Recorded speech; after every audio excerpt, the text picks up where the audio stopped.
สนับสนุนโดย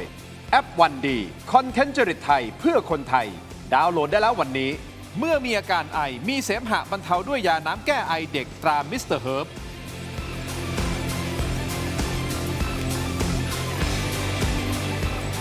สวัสดีครับตอนรับทุกท่านเข้าสู่รายการถกไม่เถียงครับประเด็นที่ผมจะถกวันนี้ผมขอวางเส้นเรื่อง2ประเด็นหลักๆนะฮะ 1. การสั่นคลอนของความมั่นคงของประเทศถ้าไปติดตามสถานการณ์ชายแดนไทยกัมพูชาแล้วก็จะเห็นว่าทางด้านของกัมพูชามีการเสริมกำลังเข้ามาที่ชายแดนอย่างต่อเนื่องมีทั้งภาพยกท่อนซุง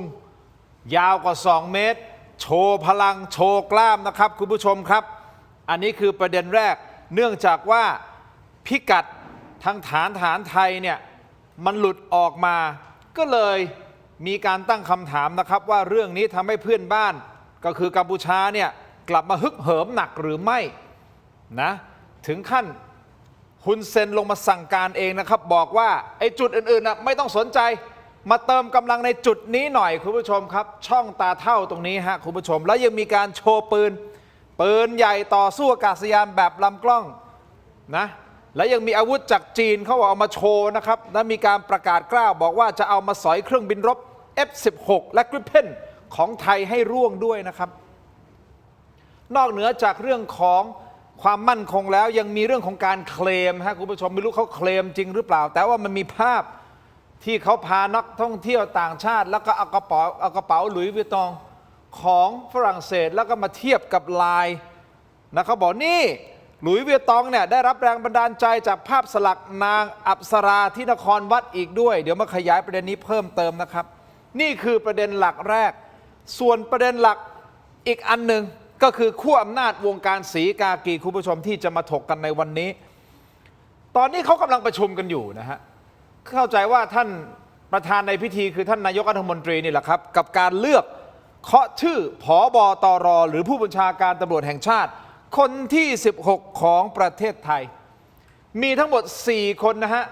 ที่เข้าเกณฑ์ในการที่จะสามารถขึ้นมาเป็นผบตรท่านใหม่ได้ในเดือนตุลาคมรับไม้ต่อจากท่านบิ๊กต่ายท่านพลตำรวจเอกกิติรัตน์พันเพชรซึ่งสปอตไลท์ส่องไปที่แคนดิเดตอันดับ3ก็คืออาวุโสอันดับ3นะฮะก็คือท่านสำราญนวลมาพลตำรวจเอกสำราญนวลมาท่านนี้ฮะคุณผู้ชมครับแต่กลายเป็นว่ามีวลีฮิตบนโลกออนไลน์นะครับบอกว่าสำราญนอนมาด้วยความเคารพของท่านนะฮะคุณผู้ชมครับทำไมถึงนอนมามีการคาดการณ์ว่าน่าจะเป็นท่านนี้แหละที่จะเป็นผบตรท่านที่16ของประเทศไทยแต่ถ้าท่านขึ้นมาได้เป็นจริงอย่างที่มีการคาดการณ์นะครับนั่นหมายความว่าเก้าอี้ผบตรจะยาวนานถึง7 ปีนะฮะ7 ปีเลยนะครับสถิติเก่าทำเอาไว้โดยท่านบิ๊กแปะนะพลตำรวจเอกจักรทิพย์ชัยจินดา5 ปีนะฮะแต่ถ้าท่านสำราญนวลมาขึ้นมาเป็นแล้วก็7 ปีครับก็เลยกลายเป็นว่าโอ้โห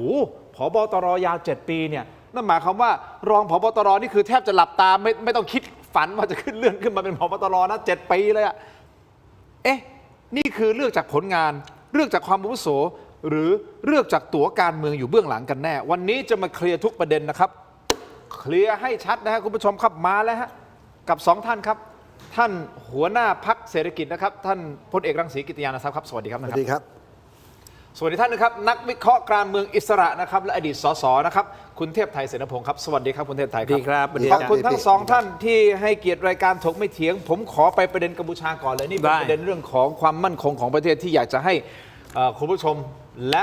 ประชาชนทั่วไปได้โฟกัสนะครับอย่างนี้ฮะคุณผู้ชมครับถ้าเริ่มต้น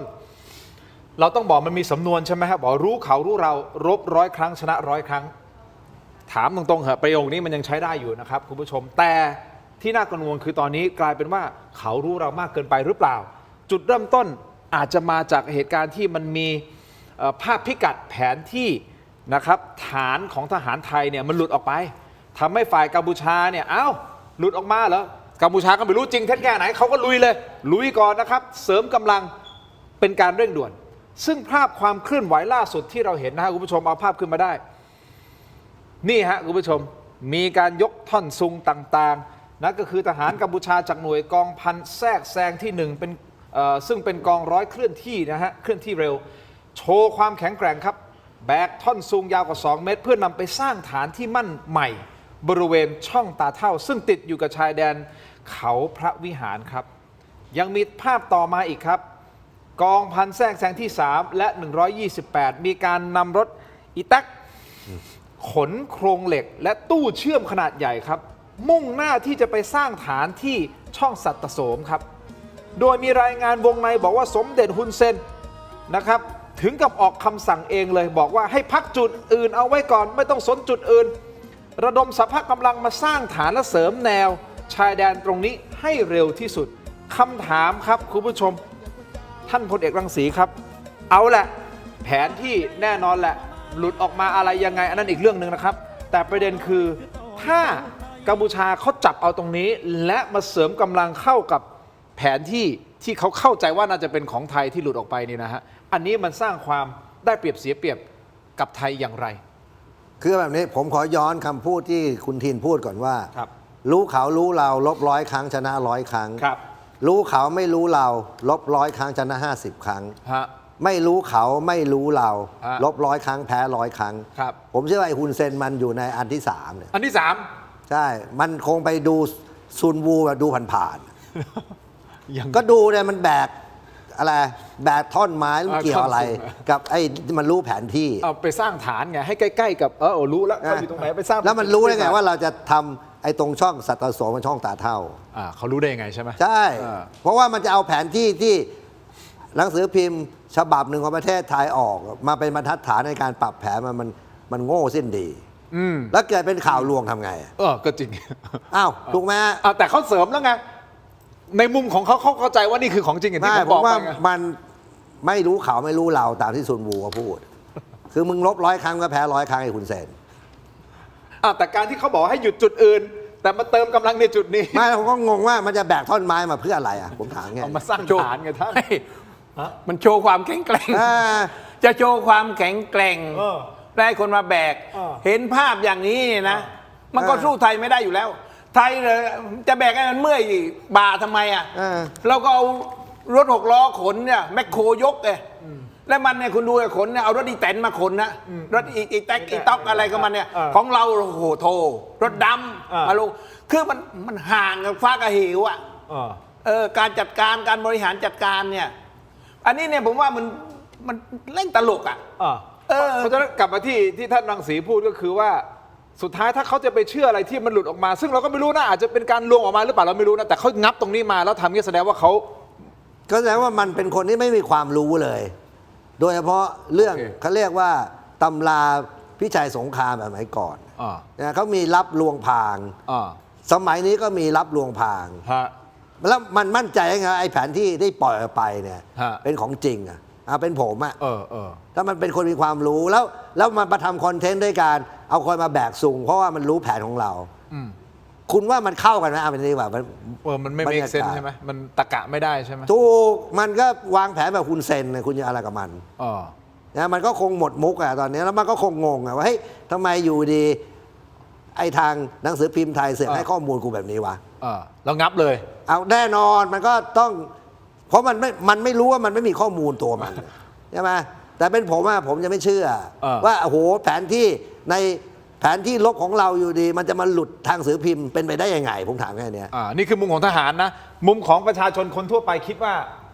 ผมว่าไม่เซนคิดอะไรอยู่ที่เขาบอกอันนี้คือตามข่าวตามรายงานข่าวบอกว่าทิ้งจุดอื่นบัญชาการเองเลยมาลงจุดนี้เคลื่อนไหว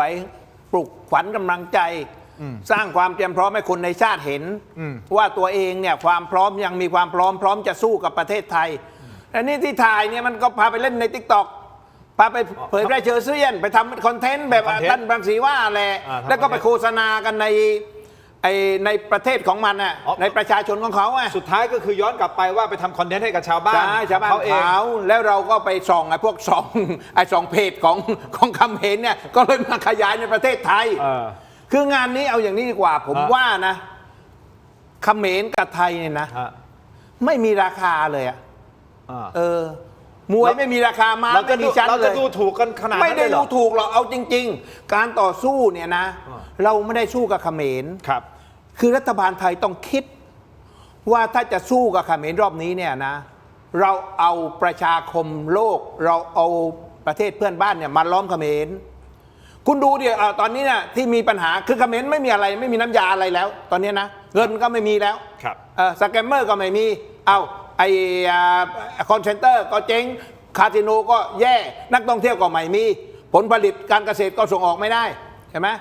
มันก็จะเรียกอะไรเป็นขอทานไปขอนู่นนะเห็นไหมไปขอเรือตรวจการจาก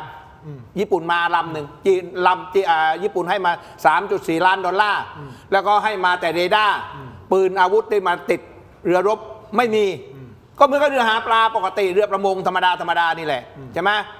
เพราะฉะนั้นไทยจะทำไงหนึ่งก็คุณต้องคุยกับญี่ปุ่นว่าเฮ้ยอย่าสนับสนุนนะเอาสนับสนุนเรื่องมนุษยชนเนี่ยได้แต่ว่าเรื่องอาวุธเรื่องการแข็งแกร่งของกองทัพอย่าสนับสนุนแล้วนายกไปจีนก็ไม่ใช่แต่ร้องเพลงกระเทียนมีอยู่ผมก็ต้องคุยกับสีจิ้นผิงผมเชื่อว่าเขาคุยนะประเด็นนี้ผมเชื่อว่าท่านก็ต้องคุยผมไม่รู้ว่าคุยไม่คุยแต่ว่าผมบอกไว้ก่อนก็ต้องคุยคือในเอาอย่างนี้กว่าทั้งโลกนี้เนี่ยนะที่เขมรจะคุยนะมันก็หวังจะคุยกับอเมริกาตอนนี้อเมริกาเนี่ยไม่ได้มาสนใจเรื่องเขมรแล้วแหละเพราะว่าเรื่องของมันก็ยุ่งจะตายอยู่แล้วใช่ไหมมันต้องรบกับอิหร่านอยู่ทุกวันอยู่เนี่ยมันก็ไม่มายุ่งมาอำนาจอีกประเทศหนึ่งก็คือรัสเซียก็รบกับยูเครนอยู่ 3-4 ปีแล้วมันก็ไม่ได้มายุ่งอะไรมากหรอกก็เหลือจีนนะเหลือญี่ปุ่นเหลือเกาหลีใต้มันก็ไม่แฮปปี้วันก่อนมันบุกมาเอาคนมันกลับไปรอบนึงเห็นไหมเพราะฉะนั้นเนี่ยเอาการทูตเนี่ยนานาชาติมาล้อมท่านพลเอกรังสีเสริมตรงนี้หน่อยครับว่าเห็นตรงกันหรือว่าเห็นต่างยังไงกับประเด็นที่เราเอานานาชาติมาล้อมกัมพูชาแทนไม่ต้องไปหลงกลเกมไม่จริงๆแล้วนะเป็นผมตอนนี้นะครับผมรอกระทืบมันอย่างเดียวคุณเซนตามแผนที่เราวางไว้นะเพราะคุณดูเนี่ยมันหมดมุกแล้วผมยังพยายามทำความเข้าใจกับมันอยู่นะว่าข่าวว่าแผนที่ทหารหลุดไปโดนสื่อพิมพ์มาเมืองไทยไอ้คุณเซนรู้ข่าวกลับกลายเป็นว่ามีคอนเทนต์ของมันสร้างมาว่ามันให้ทหารมันไอ้หน่วยแทรกแซงที่หนึ่งอะไรแบกท่อนสูงออกทีวีผมไม่เข้าใจว่ามันคิดอะไรของมันอันนี้ผมงงจริงนะหรือมันจะหมดหนทางในการทำคอนเทนต์ไม่มันอาจจะเป็นประเภทรับลวงพรางขั้นสูงสุดของมันเลยก็ได้ก็เป็นได้รับประมาณนะว่าอยู่ดีข่าวมันบอกว่าแผนที่เรารั่วออกหนังสือมันรีบให้รวบรวมแล้วบอกว่าให้มึงมาทำนี่ก่อนแล้วก็มีรูปแบบท่องสูงแล้วมันแบบท่องสูงมาเพื่ออะไรทำบังเกอร์เดี๋ยวนี้เขาลบกันด้วยจรวดเขาลบกันด้วยโดรนเขาทิ้งระเบิดจาก F16 มาแล้วไอ้ท่อนสูงนี้มันจะกันอะไรได้ผมยังงงอยู่เลยครับถูกไหมครับเพราะฉะนั้นตรงนี้เราก็ต้องไม่ประมาทเหมือนกันเราก็ต้องมองไม่ผมก็งงไงว่ามันตกลงว่าไอ้คุณเซนมันจะทำคอนเทนต์ในการหลอกคนของมันหรือว่ามันจะทำคอนเทนต์ให้เราหัวเราะให้ทหารไทยเราแบบประมาทมาแล้วประมาทมันเป็นไปได้มันไม่มีการเตรียมการเลยคุณดูแล้วก็มีหมาตัวเห็นว่าเดินนำเนี่ยในภาพเนี่ยมันมีหมาตัวเดินนำแล้วก็มีไอ้คนแบกท่อนซุงว่ากูแข็งแรงเป็นหน่วยของกองพันแทรกแซงที่หนึ่งที่มันเขียนไว้เนี่ยถ้าอย่างนี้สิ่งที่คุณเทพไทยพูดบอกว่าเอาต่างชาติเอานานาชาติมาล้อมอันนี้คือสิ่งที่เราคือมันก็ล้อมเรามากี่รอบแล้วเห็นมันก็ตายเป็นเบื่อทุกครั้งถูกไหมครับงั้นท่านพลเอกรังสีกำลังคิดว่ารอจัดการความหมายคือถ้าเขาแผลมนิดเดียวคือซัดเลยก็วันนี้คือเรารอความถูกต้องชอบธรรมคือถ้ามันยังใช้นิสัยเดิมยิงจรวดBM-21เข้ามาแล้วก็ลุกออกนอกประเทศทำตามแผนที่เราวางไว้นะครับก็คือลุกนอกประเทศยึดพื้นที่สำคัญของมันทำลายนะให้มันเกลี้ยงเลยกองทัพบกก็ยึดพื้นที่สำคัญทางบกกองทัพเรือยึดพื้นที่สำคัญทางเรือกองทัพอากาศก็มีหน้าที่คือดำลายยุทธศาสตร์ปมคมนาคมคลังอาวุธมันนะครับทั้งหมดเพราะรอบที่แล้วเนี่ยบ่อนมันพังเรียบริมชายแดนเราก็ต้องดำเนินการให้ใช่รอบนี้ก็คือเก็บตกที่เหลือโอเคมันจะได้จบไปแต่เขายังไม่เลิกนะฮะเขายังก่อกวนไม่เลิกนะครับคุณผู้ชมครับแต่ขออนุญาตแทรกนะฮะข่าวด่วนเข้ามานะครับหลังจากที่นายกรัฐมนตรีเป็นประธานประชุมกตรคัดเลือกผู้บัญชาการตำรวจแห่งชาติคนที่16นะครับล่าสุดฮะคุณผู้ชมครับสดๆร้อนๆทีมงานแล้วว่าผลออกมาแล้วนะครับผบตรคนที่16ของประเทศไทยไม่พลิกโผครับพลตำรวจเอกสำราญนวลมาจากเด็กวัดจังหวัดเพชรบุรีเตรียมก้าวขึ้นสู่ผบตรคนที่16เบอร์1ของตำรวจของประเทศไทย อันนี้มันเป็นปรากฏการณ์ข้ามศีรษะรุ่นพี่หรือไม่ แล้วมันจะเกิดแรงกระเพื่อมในองค์กรตำรวจมากน้อยแค่ไหน เพราะว่าถ้าท่านเป็นผบ.ตร.ซึ่งตอนนี้โผเป็นอย่างนี้นะออกมาแล้วผลออกมาแล้วนะฮะ7 ปีนะฮะในการอยู่ในตำแหน่งผบ.ตร. 7 ปีนะครับแต่มันก็มีสูตรต่างๆที่ตอนนี้เขากำลังคาดการณ์อยู่นะครับว่า7 ปีจริงๆท่านจะนั่งเต็มหรือเปล่าอาจจะไม่ได้นั่งเต็มนะอาจจะนั่งสักพักหนึ่งแล้วหลีกเก้าอี้ให้กับอีกคนหนึ่งซึ่งเป็นเพื่อนรักกันหรือเปล่าเป็นรุ่นน้องรุ่นพี่กันหรือเปล่าเดี๋ยววิเคราะห์เพิ่มเติมรวมถึงการก่อกวนของทหารกัมพูชาที่ก่อกวนเราไม่เลิกนะครับซึ่งตรงนี้นะฮะน่ากังวลเพราะว่าถ้าเขาก่อกวนไปเรื่อยๆทหารไทยถ้าหลุดนิดเดียวตอนนี้ใช้ศัพท์วัยรุ่นเขาบอกสลิงแตกนิดเดียวเนี่ยรอบที่3มาแน่ๆนะครับเขาก่อกวนอย่างไรขับรถบรรทุกขนาบข้างรั้วตู้คอนเทนเนอร์ของเราครับและตะโกนด่าทอเข้ามาบีบแต่เข้ามาเดี๋ยวพักสักครู่ช่วงหน้ากลับมาวิเคราะห์กันต่อครับ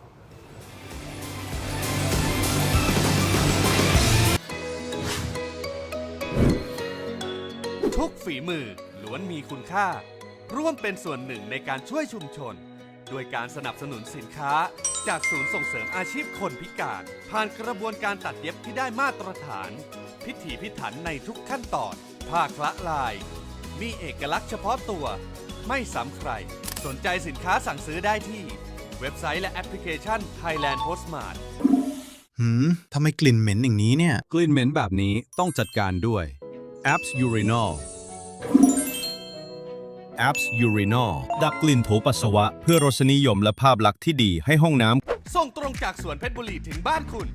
กับกล้วยหอมทองเกรดพรีเมียมระดับส่งออกมาตรฐาน GI ผลใหญ่เปลือกบางกลิ่นหอมเป็นเอกลักษณ์สนใจสินค้าสั่งซื้อได้ที่เว็บไซต์และแอปพลิเคชัน Thailand Postmart ตัวท็อปใกล้ๆส่งให้ถึงมืออยากทานแหนมเนืองไม่ต้องไปถึงถิ่น Thailand Postmart พร้อมเสิร์ฟแหนมเนืองตัวท็อป2แบรนด์ดังการันตียอดขายส่งตรงถึงบ้านคุณแดงแหนมเนืองจากจังหวัดหนองคายและวีทีแหนมเนืองจากจังหวัดอุดรธานีคัดสรรสินค้าตัวท็อปพร้อมเสิร์ฟความอร่อยสดใหม่สนใจสินค้าสั่งซื้อได้ที่เว็บไซต์และแอปพลิเคชัน Thailand Postmart ตัวท็อปใกล้ๆส่งให้ถึงมืออยากทานแหนมเนืองไม่ต้องไปถึงถิ่น Thailand Postmart พร้อมเสิร์ฟแหนมเนืองตัวท็อป2แบรนด์ดังการันตียอดขายส่งตรงถึงบ้านคุณแดงแหนมเนืองจากจังหวัดหนองคายและวีทีแหนมเนืองจากสนับสนุนโดยผลิตภัณฑ์ตราทิพรสแค่มีทิพรสก็อร่อยครบรสแก้ลมวิงเวียนยาหอมเม็ดซองแดงเวชพงศ์โอสถหาซื้อได้ตามร้านขายยาทั่วไปกลับมาต่อครับถงไปเถียงครับอยู่กับคุณเทพไทยและพลเอกรังสีนะฮะคุณผู้ชมไปกันต่อเลยนะฮะอันนี้ก่อกวนไม่เลิกนะครับพี่เทพไทยเดี๋ยวจะให้พี่วิเคราะห์นะฮะรวมถึงท่านรังสีด้วยนะครับอย่างนี้มันเป็นสถานการณ์ชายแดนไทยกัมพูชาคุณผู้ชมครับก่อกวนแบบไม่หยุดไม่หย่อนเลยทีเดียวล่าสุดก็มีภาพพฤติกรรมของทหารกัมพูชาก็จงใจแหละจงใจหาเรื่องซึ่งไม่ใช่เรื่องใหม่นะพี่เทพไทยมีอย่างนี้มาตลอดนะแล้วก็ยังมีต่อเนื่องนะครับคุณผู้ชมครับหาเรื่องยังไงไปดูภาพกันครับไม่ได้เลยเนี่ยจอยมาเนี่ยแต่กระโดดมาเจ้าซีมกอมันต้องเลี้ยนทานเนี่ยเจ้าบังหรือไงบาดใบลานี่คุณผู้ชมครับเข้าใจว่านี่คือเป็นบางช่วงบางตอนของคลิปนะฮะแต่ของจริงเขาน่าจะกดลากยาวนะฮะคุณผู้ชมเป็นทหารกัมพูชากลุ่มนี้จงใจบีบแตรลากยาวเสียงดันสนั่นนะฮะเพื่อที่จะก่อกวนส่งเสียงตะโกนด่าทอด้วยถ้อยคำหยาบคายด้วยนะครับหวังจะมาสร้างนะฮะมลพิษทางเสียงแหละยั่วโมโหให้ทหารไทยที่ปฏิบัติอยู่แนวหน้าแบบนี้นะครับแต่ฝ่ายกัมพูชาดูเหมือนว่าจะสร้างได้แค่ความรำคาญให้กับตัวเองซะมากกว่าเพราะทหารไทยสงบนิ่งไม่เดินตามเกมยั่วยุไม่ออกมาดูหรือให้ความสนใจกับเสียงแตรแล้วก็เสียงตะโกนด่าใดๆทั้งสิ้นแต่เอาแหละคุณผู้ชมด้วยความเคารพคนเรามันก็มีจุดเดือดเนาะพี่เทพไทยพี่รังสีเอาของประชาชนก่อน จุดเดือดพอเวลาจุดเดือดมันถึงปุ๊บมันเดือดปุ๊บเนี่ยมันหลุดเลยนะมีโอกาสไหมแต่ เนี่ยเขาก่อคุณพี่เทพไทยหัวเราะทำไมอ่ะคือผมว่ามันเป็นแค่แมงนำคาญไม่ได้มีพิษมีภัยอะไรนะใช่แต่เขาแล้วมันคุณดูดิมันมาบีบแตรแล้วผมว่าทหารมันจะระคายผิวอะไรอ่ะ เสียงระเบิดไม่ดังกว่านี้เหรอถามยังไม่กลัวเลย เสียง M16 M79 ดังกว่านี้มันยังไม่รู้สึกหนวกหูอะไรไม่รู้สึกตื่นตระหนกเลยไอ้แตรบ้าๆบอๆอย่างเนี้ยแตรแล้วดีแตนอย่างเงี้ยมาบีบเนี่ย เขามากวนประสาทตรงนั้นมากกว่ามากวนประสาทมันยั่วยุไปเรื่อยๆกวนประสาทด่าด้วย ก็นั่นมันเป็นแค่แมงรำคาญไง มันทำอะไรไม่ได้หรอกมันเป็นแค่แมงรำคาญคืออย่าไปนะคือผมว่ามันสร้างคอนเทนต์ธรรมดาเนี่ยไม่มีอะไรเลยแล้วพวกเราบางทีคนไทยแหมก็ไปตื่นเต้นตามมันไปด้วยไง แต่เราต้องให้รู้ไงว่าฝั่งนู้นทำอะไรเราจะได้ ก็ผมต่อ วางแผนถูก ผมให้มันบีบไปหมดแก๊สก็แล้วกันถ้าใจแต่ลมนะผมบีบไปหมดลมแรงอัดก็แล้วกันไปไม่เห็นจะมีอะไร โอเค ผมไม่ได้ประมาทนะคุณ อันนี้จะพูดเดี๋ยวแฟนรายการว่าผมประมาทผมไม่ได้ประมาทแต่ผมเชื่อว่ามันสู้ศักยภาพของกองทัพไทยไม่ได้หรอกพูดภาษาหยาบวัยรุ่นนะขี้ตีนจะสู้อะไรได้ พูดให้คุณเซนฟังก็ด้วย โอ้นี่คุณรู้จักกับเขาเดี๋ยวเขาก็คุณเคยเจอเขา ก็ นี่ ดูรายการเคยเจอดูรายการอยู่ไอ้ประเภทเรียกแท็กซี่รถเมล์จอดอ่ะ โอ้นั่น นี่แหละ นั่นไง เพราะฉะนั้นเนี่ยนะผมบอกเลยว่าคนไทยไม่ได้ประมาทหรอก ครับ แล้วกองทัพไทยผมว่าพร้อม แบบพลเอกรังสีมาจ้องอยู่แล้ว ผมว่าทหารไทยหมั่นเขี้ยวอยู่แล้ว ถ้าอย่างนี้ถามมุมของทหารเลยนะครับ ว่าทหารของเราทำอะไรได้บ้างได้แต่แค่อดทนอย่างเดียวหรือเปล่าฮะแค่นั้นแหละฮะ ไม่คือแบบนี้ผมว่าวันนี้ไอ้ทหารกัมพูชามันจะเลิกลบแล้วมันจะกลายเป็นอินฟลูเอนเซอร์เนี่ยมันจะเป็นอินฟลูเนี่ยคุณเห็นมันทำคอนเทนต์แต่ละอย่างครับ ใช่ไหม ครับ บีบแต่แล้วก็พูดมันประหลาดมันอาจจะแบบไม่รู้ว่า เราอ่านเกมเขายังไงท่านอ่านเกมว่ายังไง ก็คือ ผมว่ามันหมดมุกอะแล้วมันก็ไม่รู้จะทำยังไงมันบอกเอานั้นกูก็ถ่ายแบบนี้ไปเลยหมดเรื่อง เราก็สร้างคอนเทนต์กลับไปให้ ใช่ ชาวกัมพูชาดูกันเอง ถูก ว่าเราอยู่ ใช่ ชายแดนแล้วนะเราสามารถยั่วยุได้อะไรอย่างนี้ ใช่ มันไม่เหมือนรอบแรกอะรอบแรกมันยิงมันยิงปืนเล็กอีกสักพักปืนคอมาอีกสักพัก BM21 มา แต่นี่ตอนนี้มันทำแต่เรื่องแบบเนี้ย โอเค มันกลายเป็นว่าผมว่ามันเป็นการสั่งการที่มันไม่มีแผน โอเค มันจะทำแรกๆอาจจะสั่งว่าให้ทำด้านไปเป็นการจิตวิทยาใช่ไหมว่าเอาให้ลื้อลวดหนามมั่งขุดบังเกอร์มั่ง จิตวิทยา แต่หลังๆพอหมดมุกมันเลยออกมันเละแบบเนี้ย แต่ที่แน่ๆคุณผู้ชมครับ การสู้รบกับกัมพูชา2 ครั้งที่ผ่านมานะครับเราสามารถที่จะยึดแผ่นดินคืนมาได้กว่า 18,000 ไร่นะครับคุณผู้ชมทางกองทัพได้เปิดเผยข้อมูลนี้นะครับบอกว่าเราสามารถยึดคืนแผ่นดินกลับมาได้มากถึง 18,000 ไร่เลยนะครับแบ่งเป็นผลงานของกองทัพภาคที่2เนี่ยกว่า 12,000 ไร่และกองทัพภาคที่1อีกประมาณสัก 6,000 กว่าไร่นี่นะครับขนาดของพื้นที่ที่ฝ่ายไทยยึดคืนมาได้ในมุมของท่านพลเอกรังสีอันนี้คือถือว่ามากหรือน้อยอย่างไรครับอยากจะให้วิเคราะห์เพิ่มเติมเนี่ยถือว่ามากอยู่แล้ว เพราะว่าเท่าที่ผมไปชายแดนครั้งสุดท้ายเนี่ยเราสามารถทำลายตัวอาคารคาสิโนมันทุกช่องเลยนะครับแล้วก็โดยเฉพาะโอซาเมดเนี่ยเราทำลายแบบเละแบบเรียกว่าสภาพว่าซ่อมไม่ได้เพราะว่าโครงสร้างมันเสียหมดเพราะว่าที่ผมรู้มาเนี่ยไอ้ช่วงรบกันเนี่ยเราใช้รถถังยิงเข้าไปในตัวตึกเลยเพราะนั้นผมเชื่อว่าฐานรากของตึกมันมีปัญหาแม้ว่าตัวตึกที่เราเห็นว่าทำไมไม่ทำลายเนี่ยคือข้างในเนี่ยโอ้โหทั้งกระจกกระเบื้องอะไรเดินยังไม่ได้เลยมันพังหมดเลยฮะแล้วมันล้าวหมดเลยผนังเนี่ยเพราะนั้นผมถือว่าเยอะมากที่ทำลายมารอบที่แล้วเนี่ยผมคำนวณได้สายตานะไอ้ตึกมันทั้งหมดที่ผมดูมา4 ช่องเนี่ยนะครับไอ้คุณเซนบรรลัยไปไม่ต่ำกว่า 2-3 หมื่นล้านเสียหายใช่ด้วยไอ้การสร้างตึกของมันเนี่ยขนาดไอ้ตรงช่องอานม้าที่มันเป็นอนุสาวรีย์ตาอมที่ของไอ้ออกยาตีเพียบตึกหลังเบลเลอร์เลยอันนี้ก็พังเละตุ้มเปะหมดแต่ในทมในโอซัมเมดเนี่ยเสียหายเยอะมาก179 อาคารพังทุกอาคารนะครับแล้วก็ผมดูแล้วโอกาสจะซ่อมยากเพราะว่าไอ้ตอนที่เรายิงปืนใหญ่รถถังเข้าไปเนี่ยมันตุ้มเข้าไปเนี่ยมันระเบิดปุ๊บเนี่ยโครงสร้างมันไปหมดเสาคานเคินผมดูแล้วหมดสภาพครับเพราะฉะนั้น 18,000 ไร่นี่ก็คือผลงานของทางกองทัพนะครับที่เรายึดคืนมาได้นะครับแต่ที่น่าจับตาก็คือการข่มขู่ยังโจงแจ้งหรือเปล่าก็คือการโชว์อาวุธยุทโธปกรณ์ใหม่เอี่ยมนะครับล่าสุดมีการอวดปืนใหญ่ต่อสู้อากาศยานนะครับคุณผู้ชมแบบลำกล้องคู่พร้อมมีการประกาศกล้าวออกมาเลยนะครับว่าอาวุธหนักเหล่านี้เตรียมเอามาใช้รบมือกับเครื่องบิน F-16 และกริปเพนของฝ่ายเสียมก็คือฝ่ายไทย ซึ่งอาวุธเหล่านี้เป็นของใหม่ที่ได้มาจากจีนนะฮะและนอกจากนี้ยังมีการเผยแพร่คลิปเอาเปิดคลิปมานะครับการฝึกร่วมกันอย่างเข้มข้นของหลายหน่วยงานทั้งทหารพรานหน่วย BHQ ด้วยนะฮะรวมถึงตำรวจคอมมานโดที่จังหวัดโพธิสัตว์นะฮะโดยใช้ชื่อหน่วยว่านารายแผลงสอนหรือกองพลน้อยที่ 70 นะครับซึ่งในคลิปคุณผู้ชมนี่คลิปของเขาเนี่ยเราจะเห็นภาพการถ่ายทำที่สวยงามนี่นะฮะพร้อมกับการใช้อาวุธปืนไรเฟิลจู่โจมตระกูลนอรินโคซึ่งมาจากจีนนะครับที่มีหน้าตาคล้ายกับ M16 นะฮะซึ่งเป็นปืนใหม่แกะกล่องชนิดที่ว่าเปิดรังบรรจุกระสุนโชว์ความใหม่ที่ไม่มีรอยขีดข่วนให้เห็นกันเลยทีเดียวนี่เปิดแบบนี้เลยการที่กัมพูชาโชว์อาวุธขนาดนี้เดี๋ยวก่อนนะคุณเทพไทยก็พูดชัดเจนบอกว่าศักยภาพเขาสู้เราไม่ได้หรอกพูดอะศักยภาพสู้เราไม่ได้หรอกแล้วนะขี้เท้าไม่มีทางสู้มาเทียบได้แต่นี่พอเจอเอางี้ดีก่อนคุณเจอภาพอย่างเงี้ยคุณหนาวไหมอะคือเอาอย่างนี้ว่าประเทศไหนกองทัพไหนถ้าเขามาอวดความลับแบบเนี้ยมีอาวุธปืนแล้วมาโชว์แบบเนี้ยแล้วจะรบกับไทยแล้วมาเปิดว่ามีอาวุธอยู่แค่เนี้ยแล้วคุณว่ามันมีประเทศไหนมันไม่ใช่กองทัพอันมันกองโจรคุณกองทัพเขาปิดลับเขาไม่บอกหรอกแม้กระทั่งไอ้เที่ยวเดินถ่ายรูปอยู่นี่นะทหารเขารู้พิกัดหมด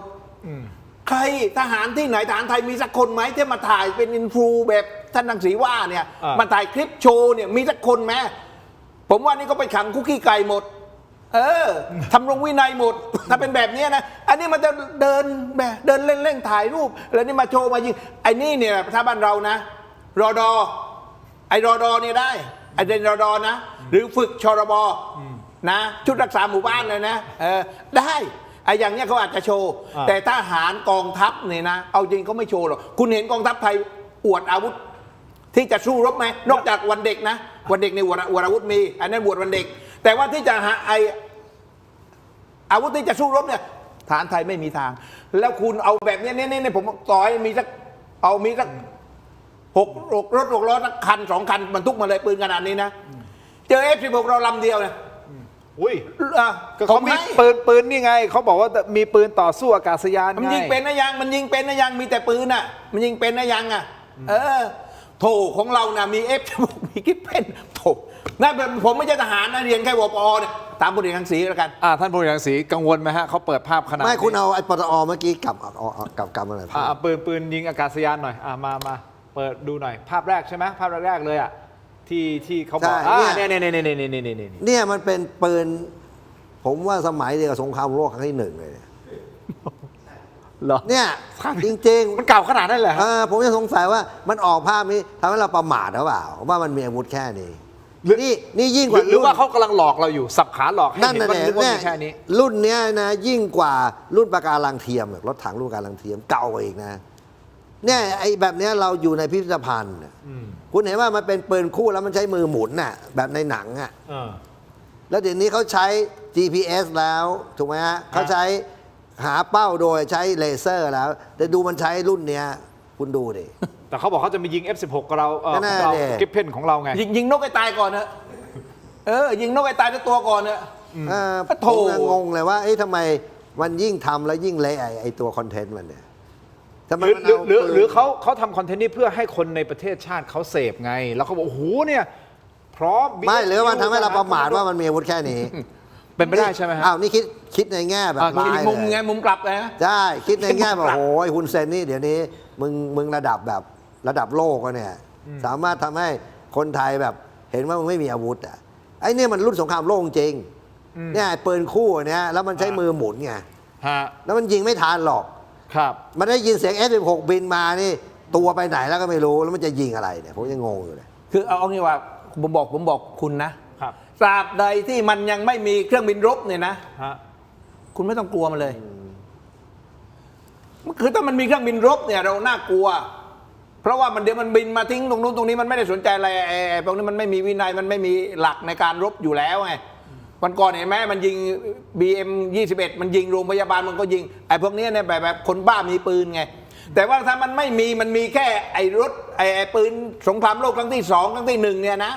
รถถังโกโรโกโสอย่างเงี้ยนะรับรองเจอคลิปเพนเจอ F16 ก็ราบเป็นพนาศูนย์แต่เพจ Facebook Thai Burma Railway มีการเปิดภาพเป็นภาพดาวเทียมคุณผู้ชมครับ ก็แสดงให้เห็นถึงการขยายฐานทัพทหารกัมพูชาอย่างชัดเจนมีการสร้างถนนมีการขยายฐานให้ใหญ่ขึ้นมีการติดตั้งอาวุธทั้งปืนคอ 82 ปืนไร้แรงสะท้อนถอยหลังส่วนอาวุธ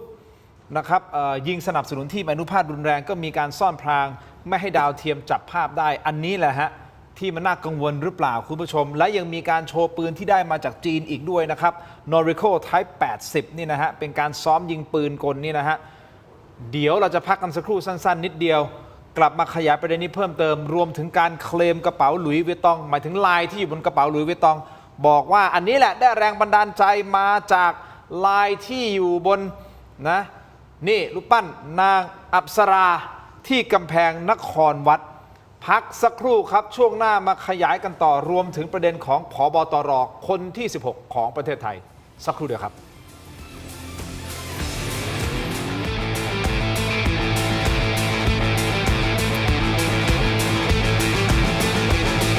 ฉลองครบรอบ 5 ปีถกไม่เถียงแฟนรายการตัวจริงห้ามพลาดกับบ็อกเซตสุดพรีเมียมคุ้มสุดๆเพียง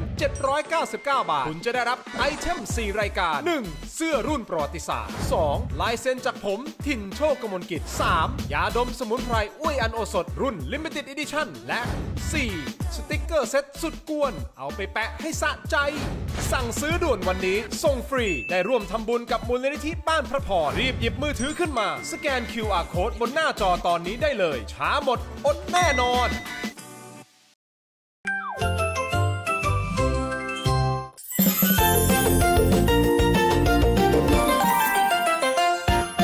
นิทานเรื่องคิดดีกับเครื่องยนต์ร่างกายเช้านี้คิดดีออกไปวิ่งเล่นแต่เขากลับเหนื่อยง่ายและปวดท้องเพราะถ่ายไม่ออกเมื่อถึงเวลาอาหารกลางวันคุณแม่จัดเมนูข้าวผัดหมูผัก3 สีแม่ครับคิดดีไม่อยากกินผักคิดดีจะกินแต่หมูกับข้าวจะได้มีแรงวิ่งคุณแม่มานั่งข้างๆพร้อมกับหยิบรถของเล่นคันโปรดของคิดดีขึ้นมาคิดดีร่างกายเราก็เหมือนรถคันนี้นะจ๊ะหมูหรือแป้งช่วยให้รถวิ่งได้แต่ผักคือน้ำมันหล่อลื่นที่ทำให้เครื่องยนต์สะอาดนะถ้าเครื่องยนต์สะอาดคิดดีก็จะวิ่งได้นานไม่เหนื่อยง่ายและผักจะช่วยกวาดพุงให้ถ่ายง่ายไม่ปวดท้องด้วยนะคิดดีนิ่งฟังและเริ่มคิดตามเขาเริ่มเข้าใจว่าร่างกายต้องการผักไปช่วยดูแลระบบข้างในผักนี่จะไปช่วยให้คิดดีวิ่งเร็วใช่ไหมครับแม่ใช่แล้วจ้าลองดูสิลูกคิดดีมองผักกับเนื้อสลับกันก่อนจะตัดสินใจตักผักเข้าปากเขาตั้งใจเคี้ยวเพื่อให้สารอาหารไปช่วยซ่อมแซมร่างกายคิดดีเรียนรู้ว่าการกินผักไม่ใช่เรื่องของการถูกบังคับแต่คือการเลือกสิ่งดีๆให้ร่างกายตัวเอง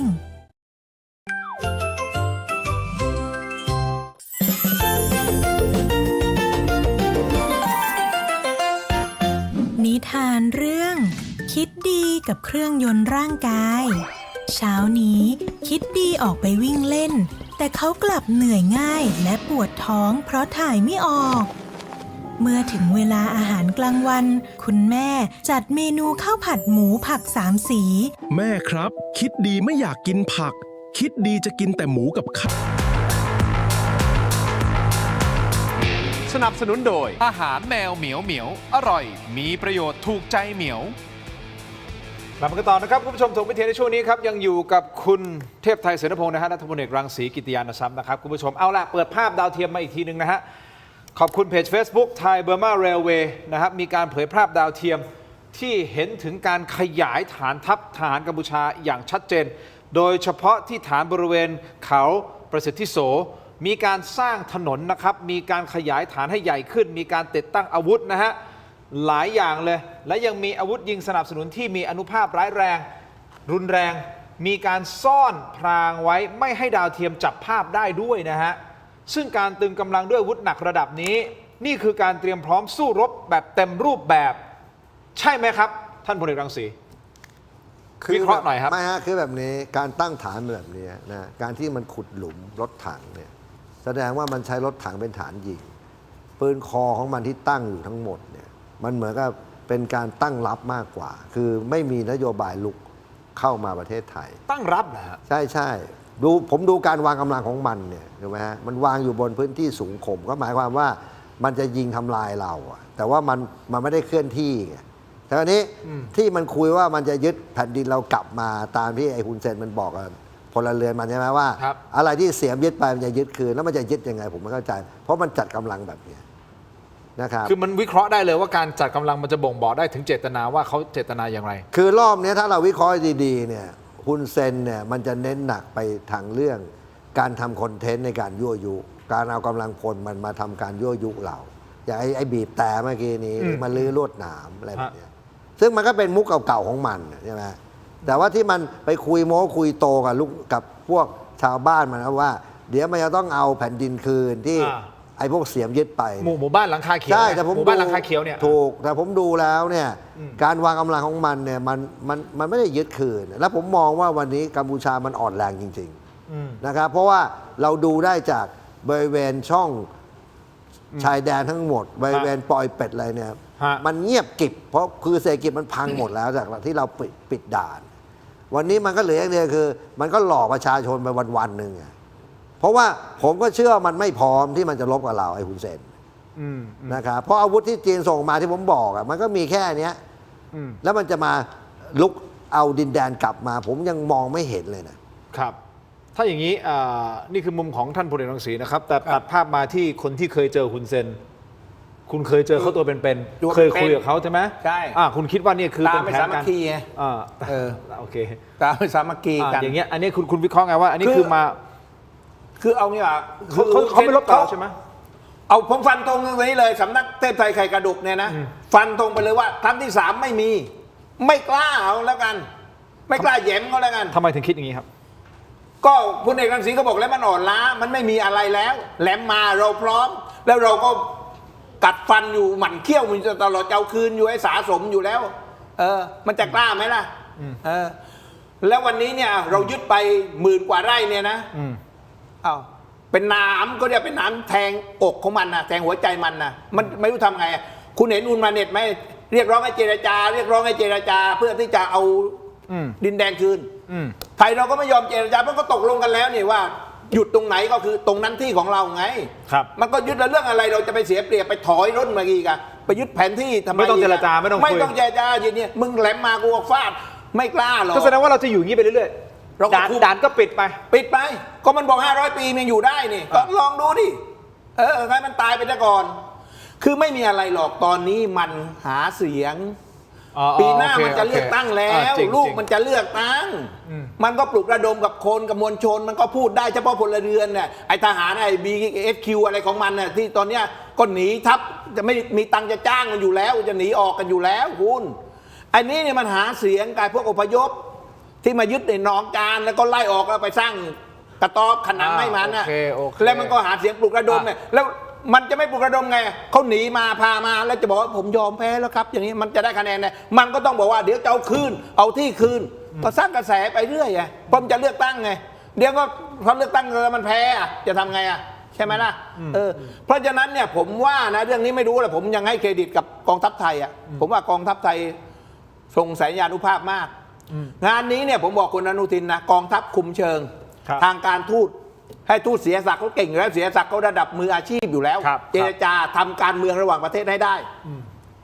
อย่าให้เราเสียเปรียบทหารเราก็ตึงกำลังไว้ทหารเราพร้อมมาเมื่อไหร่แหลมมาเมื่อไหร่กูก็ฟาด10 เท่า20 เท่าเอากำไรทั้งต้นทั้งดอกคืนมาเลยแต่คุณเทพไทยฟันธงนะท่านรังสีบอกว่าครั้งที่3ไม่น่าจะเกิดขึ้นไม่เกิดขึ้นละแต่ท่านพลเอกรังสีมองว่าครั้งที่3จะเกิดขึ้นไหมปะทะคือแบบนี้รอบ3ผมมองลักษณะที่มันทำคอนเทนต์ทุกวันนี้ครับ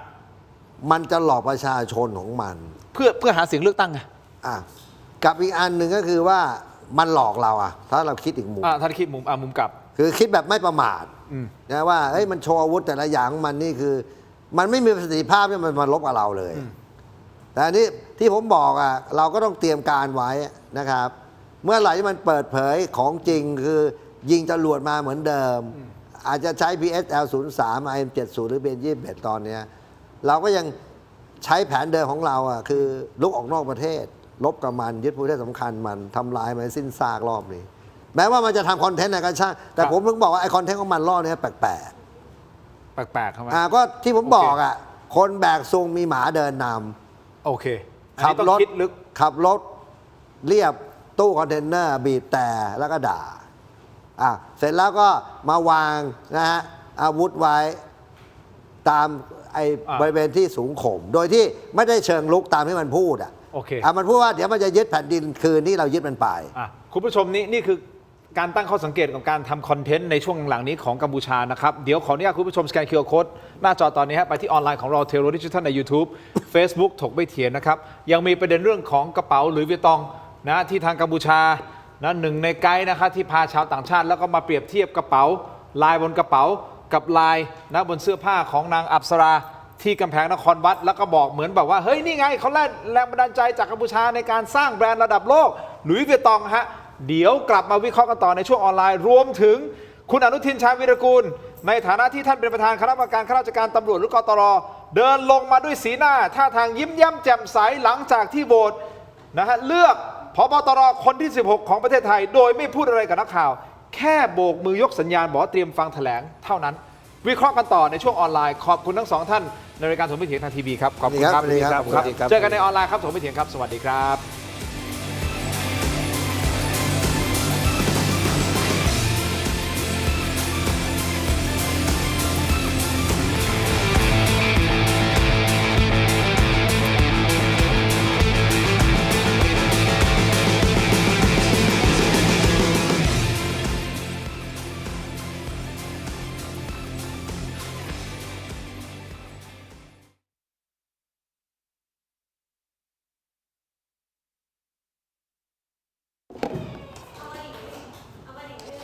หมื่นแล้ว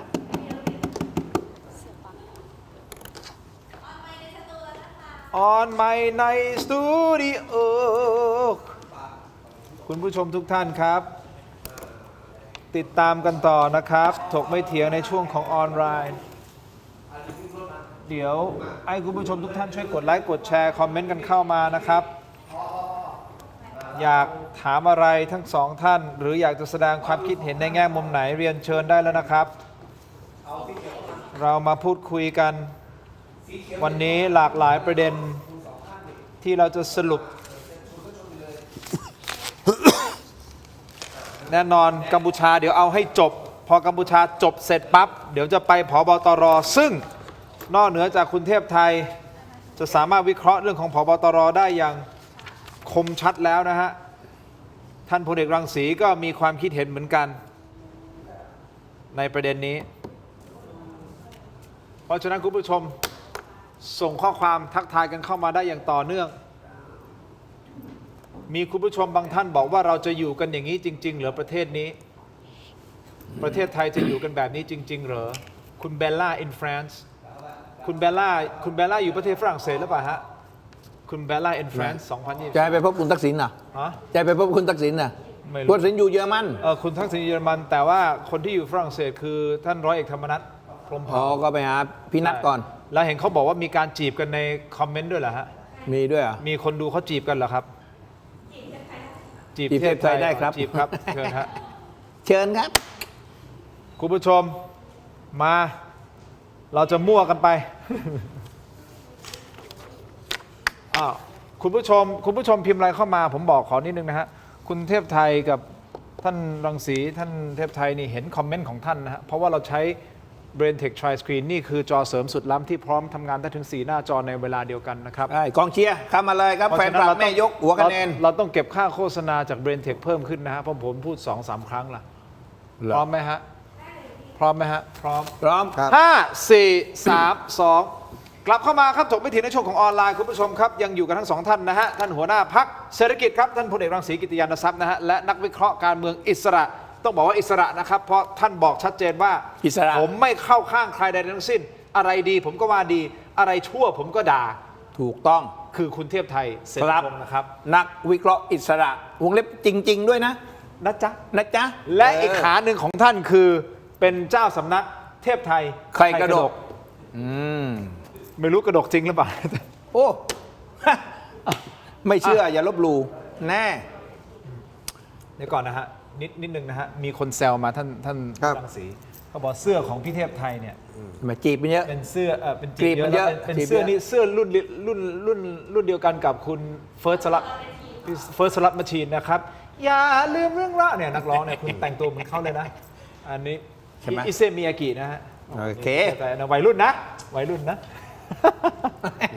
คุณผู้ชมทักทายกันเข้ามาน่าส่งข้อความเข้ามาเดี๋ยวพูดกันต่อเลยผมเอาประเด็นกัมพูชาให้มันจบนะให้มันเคลียร์ตรงนี้ก่อนแล้วเดี๋ยวเรื่องของผบ.ตร.มาแล้วจะมีเรื่องการเมืองด้วยนะครับเพราะว่าก็ไม่รู้ด้วยความบังเอิญหรือเปล่านะฮะที่คุณทักษิณอยู่ที่เยอรมนีและคุณร้อยเอกธรรมนัฐอยู่ฝรั่งเศสที่ไม่ได้ไกลกันมากนะสองประเทศนี้ใกล้กันมากนะฮะแล้วจริงๆคุณเทพไทยก็รู้จักทั้งสองท่าน รู้จักสนิทกัน ได้พูดคุยกันหรือเปล่า ผมได้โทรหาคุณทักษิณเมื่อวาน อ๋อเหรอฮะ ใช่ครับ โอเค ไปดูใน TikTok ได้เลย โอเคงั้นเดี๋ยวคุยประเด็นนี้กัมพูชาอย่างนี้ฮะคุณผู้ชมปืนที่ได้มาจากจีนอันนี้ก็ต้องจับตานะฮะคุณผู้ชมครับแต่ว่าสิ่งที่ท่านพลเอกรังสีตั้งข้อสงสัยและวิเคราะห์อันนี้ต้องดูอย่างละเอียดนะฮะเพราะท่านก็สงสัยในเรื่องของการทำคอนเทนต์แนวทางในการทำคอนเทนต์ของกัมพูชาหลังๆมานี้ทำไมมันดูแปลกๆนั่นคือข้อที่หนึ่งการวางกำลังเองก็ดีนะครับการโชว์ปืนเองก็ดีและไอโชว์ปืนล่าสุดนี่แหละครับซ้อมยิงอาวุธใหม่ๆนะหลายชนิดเลยนะครับโดยล่าสุดทหารกัมพูชามีการโพสต์คลิปครับซ้อมยิงปืนกลรุ่นโนรินโก้ Type 80 ที่ผลิตโดยบริษัทโนรินโก้ซึ่งเป็นรัฐวิสาหกิจผู้ผลิตอาวุธและยุทโธปกรณ์รายใหญ่ที่สุดของประเทศจีนครับโดยอาวุธเหล่านี้กัมพูชาได้มาฟรีๆนะครับจากการขอรับบริจาคแลกกับการยอมให้จีนเข้ามามีอิทธิพลเหนือท่าเรือเรียมกัมพูชาเท่ากับว่ายอมยกจุดยุทธศาสตร์ของเขาให้กับจีนเพื่อแลกกับอาวุธยุทโธปกรณ์ล็อตใหญ่มาเติมด่านหน้าแบบนี้ต้องกังวลอะไรไหมฮะท่านพลเอกรังสีคือมันเป็นอาวุธที่มันไม่ใช่เป็นอาวุธที่จะลบแตกหักนี่มันเป็นแบบอาวุธประจำกายอาวุธประจำหน่วยที่มันเป็นแค่ปืนกลหรือปืนไอ้ที่พกติดตัวอาวุธประจำตัวด้วยไม่ว่าจะเป็นไอ้ปืนนอริงโก้ที่รูปร่างคล้าย A16 เราไอ้นี่ก็เหมือนกับปืนกลขนาด 93 ของเราครับ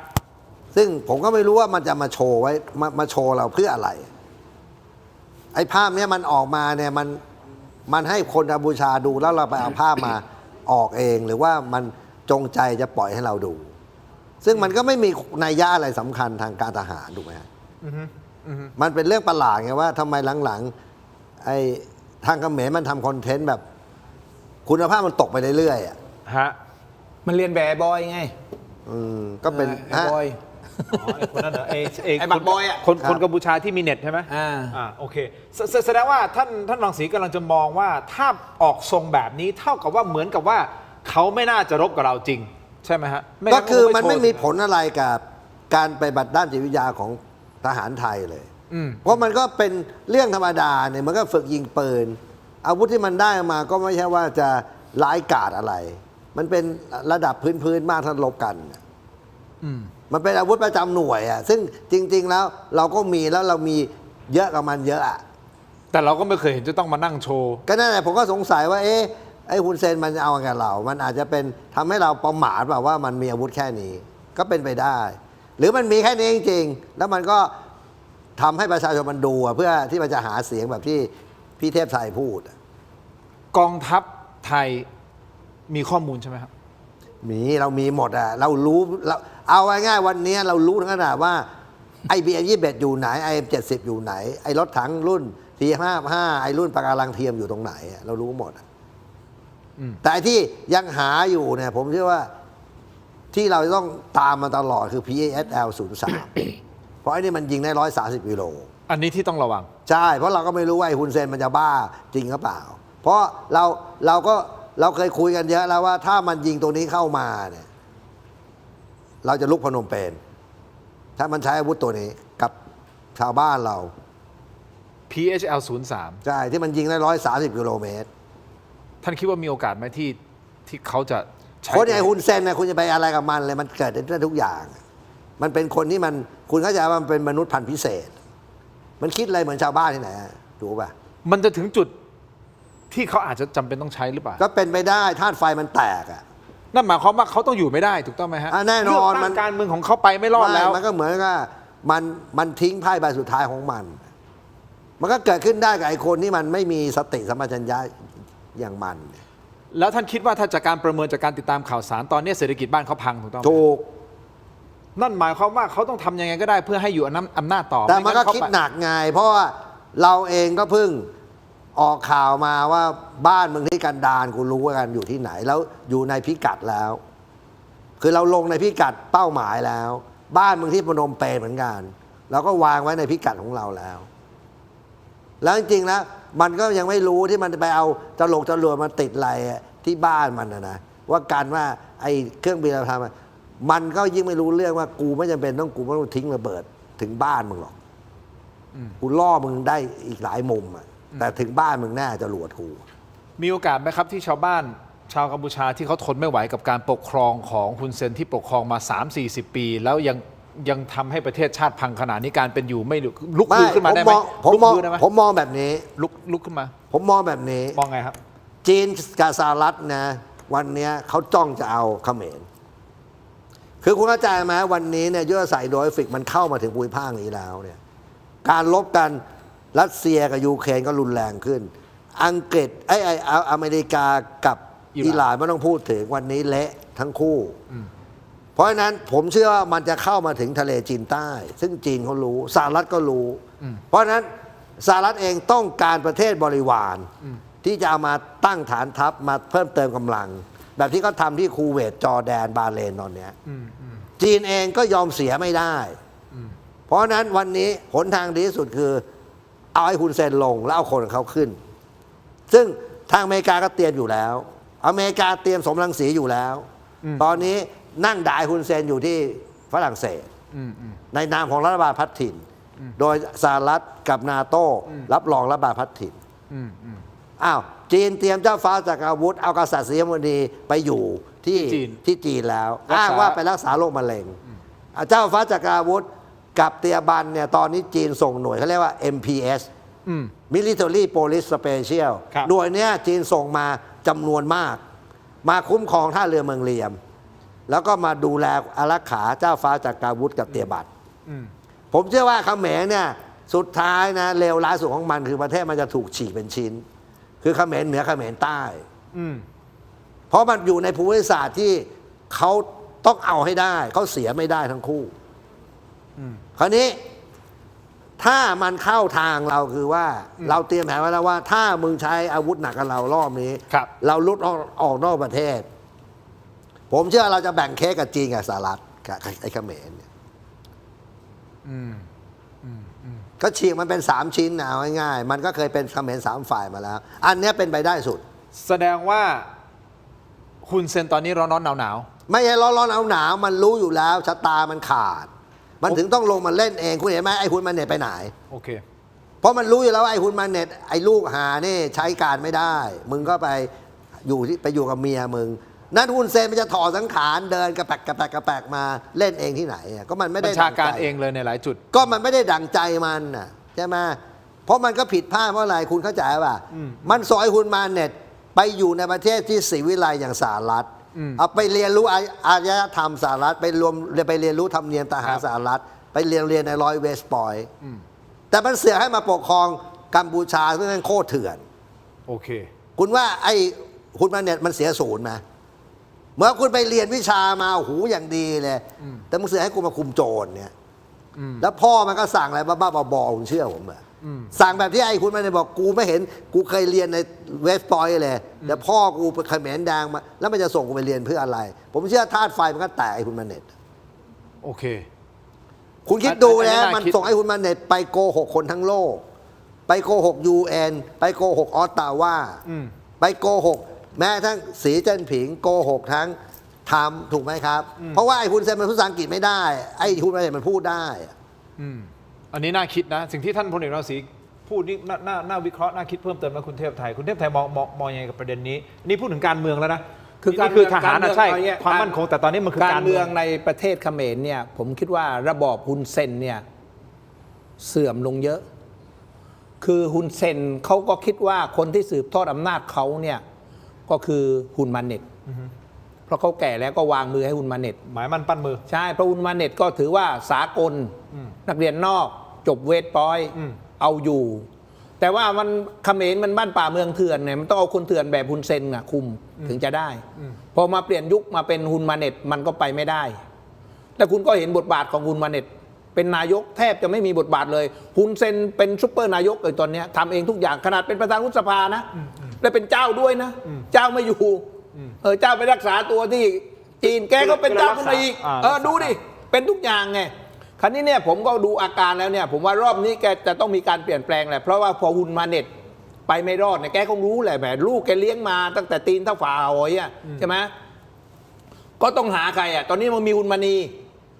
ฮุนมาเน็ตฮุนมานีฮุนมานามีนาโอ้ซักมีนะไม่เกี่ยวไม่เกี่ยวอ่ะอันในหนังสือไทยใช่ไหมหนังสือไทยแล้วเอาละโอเคฮะนั่นแหละนะฮุนมานีฮุนมานาฮุนมาเน็ตมันโอ้เยอะแยะฮุนทั้งนั้นของเขาอ่ะนะเขาก็ต้องเปลี่ยนไงแสดงว่าคุณเทพไทยกำลังจะมองว่าอีกไม่ช้าไม่นานระบอบเปลี่ยนแน่นอนระบอบฮุนเซนที่มันเสื่อมลงมันเสื่อมคราวนี้มันจะเปลี่ยนมันถึงขนาดเปลี่ยนได้ไหมหน้ามือเป็นหลังมือมันเปลี่ยนก็ต้องอยู่ที่มหาอำนาจสนับสนุนด้วยไงก็อย่างที่ท่านพลเอกศรีบอกไงว่าทางด้านของสหรัฐสนับสนุนสมรังสีซึ่งสมรังสีตอนนี้นะฮะถ้าตามอาจารย์ทรงฤทธิ์พูดในรายการเนี่ยก็ทะลวงทุกวันทะลวงเข้ามาใส่ข่าวเข้ามาให้เห็นอีกด้านหนึ่งของฮุนเซนทุกวันนะคือนอกจาก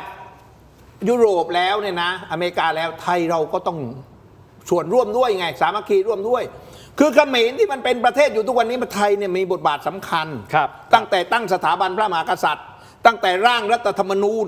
ตั้งแต่เคลียร์ปัญหาความขัดแย้งในพื้นที่เขมรว่าไทยมีบทบาทสำคัญคนไทยก็ต้องเอาด้วยไง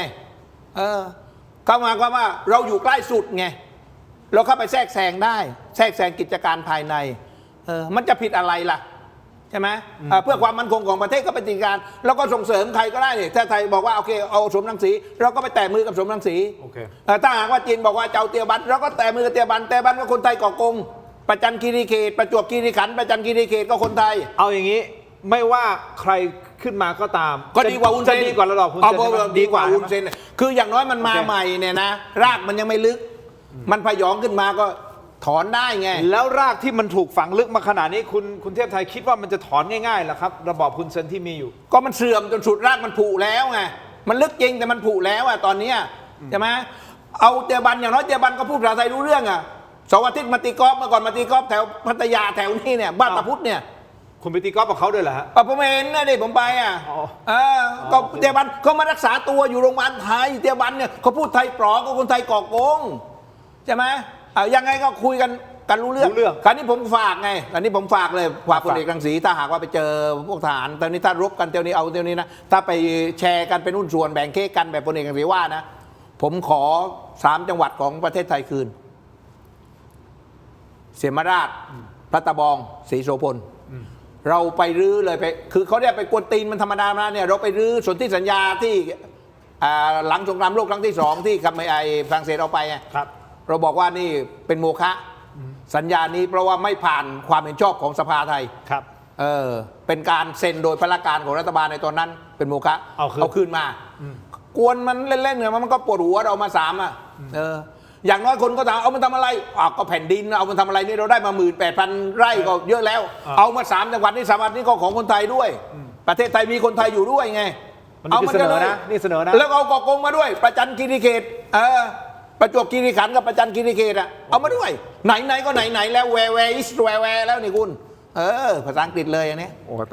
ผมไปไม่ถูกท่านพลเอกศรีคิดยังไงกับประเด็นที่คุณเทพไทยฝากถ้าได้มีโอกาสพูดกับทหารไม่เอาคืนมาได้3 พูดจริงนะรอบนี้เป็นไปได้เพราะผมมองลักษณะฮุนเซนมันอ่อนแอเต็มทีเพราะ1เนี่ยพอเศรษฐกิจมันพังแล้วผมดูเนี่ยฮุนมันเด็ดมันหายไปเลยแสดงว่าพ่อมันบ้าคือคุมสติไม่ได้แล้วคนที่มันจะพังมันจะเป็นแบบนี้ก็คือมันเองก็หมดสภาพแต่มันเองจำเป็นต้องกลับมาบริหารแล้วมันยิ่งบริหารยิ่งมั่วยิ่งเละมีโอกาสที่เขาจะหนีออกจากประเทศไหมถึงจุดที่เขาแบบเฮ้ยสู้ไม่ไหวแล้วไปเลยผมมองแบบนี้นะจีนอาจจะต่อรองกับมันว่ามึงลงเถอะเพราะมึงหมดสภาพแล้วเดี๋ยวกูเอาเตียบันขึ้นแล้วมึงมาลี้ภัยอยู่ที่เมืองจีนซึ่งผมได้ข่าวมาจริงๆว่าจีนเขาเตรียมบ้านรับรองไว้ให้มันแล้วโอ้แล้วฮะเป็นอีกทางนึงเป็นทางลงหนึ่งให้กับเขาใช่เพราะจีนเสียเขมรไม่ได้เพราะจีนลงทุนที่เขมรเยอะมากแล้วท่าเรือเมืองเรียมมันเป็นท่าเรือยุทธศาสตร์ที่จะดักการปิดบล็อกช่องแคบมาลากาของสหรัฐตามยุทธศาสตร์อินโดแปซิฟิก คือไอ้คนที่เข้าใจว่าจะเอาเรือฟริเกต2 ลำมายิงไทยบ้าคือวันนี้จีนเนี่ยเขารู้อยู่แล้วว่ายังไงเขาหลีกเลี่ยงสงครามกับสหรัฐไม่ได้ แล้วสหรัฐเขามียุทธศาสตร์อินโดแปซิฟิกแบบชัดเจนก็วันนี้คุณเห็นไหม14 ชาตินำโดยสหรัฐออกมาแล้วบอกว่าจีนอย่ามาอ้างว่ามีสิทธิ์ในทะเลจีนใต้จีนไม่ใช่ของทะเลจีนใต้เอา27 ชาติของสหภาพยุโรปสนับสนุน14 ชาติที่มาบอกว่าจีนอย่ามาอ้างว่าในทะเลจีนใต้ แล้วใน14 ชาตินี้หัวขบวนคือสหรัฐแคนาดาเยอรมันอิตาลีอังกฤษญี่ปุ่น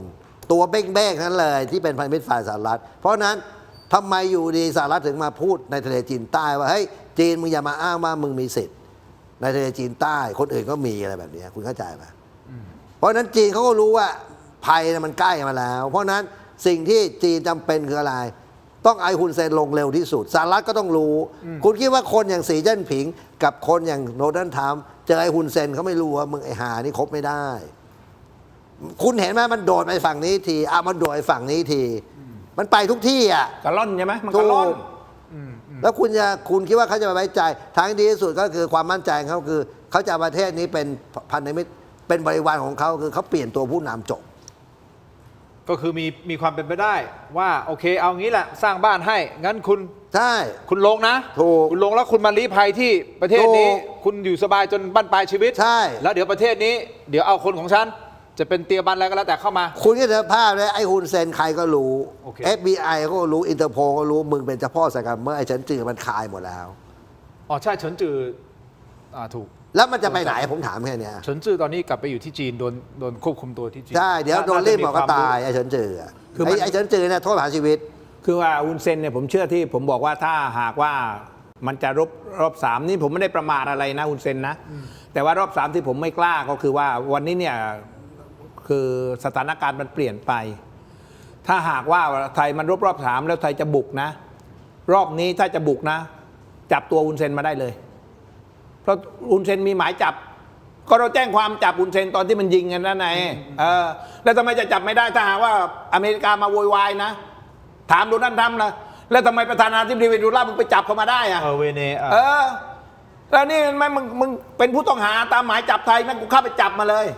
แล้วคุณว่าทหารไทยศักยภาพอรินทราชเอาไม่ได้อะปะโทถ้าเอาอะBSQก็BSQแหละลูกเอ้ยเจอกับอรินทราชเข้าไปนะชุดดำก็จับมาได้ครับแล้วใครจะมาโวยวายผมจะถามเพราะอเมริกาทำให้เป็นตัวอย่างมาแล้วถูกอย่างนี้นะครับคุณผู้ชมครับเขาคงต้องติดตามอย่างใกล้ชิดอย่างต่อเนื่องเหมือนกันนะครับจริงๆถ้าดูจากท่าทีหลายๆอย่างที่มีการวิเคราะห์กันแล้วก็ดูการวางตัวของฮุนเซนเองก็ดีคุณไม่ได้หลังๆท่านนายกรัฐมนตรีของกัมพูชาก็เงียบๆหายไปนะมีแต่ฮุนเซนที่ออกหน้าเพิ่มมากยิ่งขึ้นนะครับและมีการนี่ถ้าเป็นประเทศไทยเขาประกาศกฎหมายนะก็ต้องรอติดตามกันต่อไปว่าตกลงจะออกมามุมไหนครับแต่ที่แน่ๆคือเราไม่ประมาทนะครับเราคงติดตามสถานการณ์อย่างใกล้ชิดแต่ผมขอพูดเรื่องกัมพูชาอีกหนึ่งประเด็นเดี๋ยวผมจะไปที่ผบตรแล้วนะครับคุณผู้ชมครับสำคัญนะครับผบตรเพราะมันจะมีมิติการเมืองเข้ามาอยู่ในนั้นด้วยนะครับและคุณผู้ชมลองคอมเมนต์กันเข้ามาหน่อยนะครับคุณคิดว่าที่ผ่านมาองค์กรตำรวจไม่ใช่พ่อแม่พี่น้องตำรวจทุกคนจะเป็นอย่างนี้นะครับแต่ว่า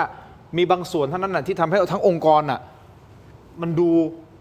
อ่อนแอมากขาดความน่าเชื่อถือครับโอ้โหต้นทุนทางสังคมต่ำมากแต่มันเกิดจากการกระทำแค่เฉพาะกลุ่มบางกลุ่มในองค์กรหรือเปล่าแล้วคราวนี้ผบตรท่านใหม่ที่จะเข้ามาท่านอยากจะให้ผบตรท่านใหม่เนี่ยทำเรื่องอะไรมากที่สุดพิมพ์กันเข้ามาหน่อยผมอยากจะให้คุณผู้ชมมีส่วนร่วมกับเรานะครับไปอีกประเด็นสุดท้ายกับกัมพูชาครับเรื่องของการเคลมลายบนกระเป๋าหลุยส์วิตตองนะฮะซึ่งเป็นกระเป๋าแบรนด์เนมระดับโลกนะฮะที่มีประวัติมายาวนานเป็นคลิปชาวกัมพูชานำนักท่องเที่ยวชาวต่างชาติไปเดินชมปราสาทนครวัด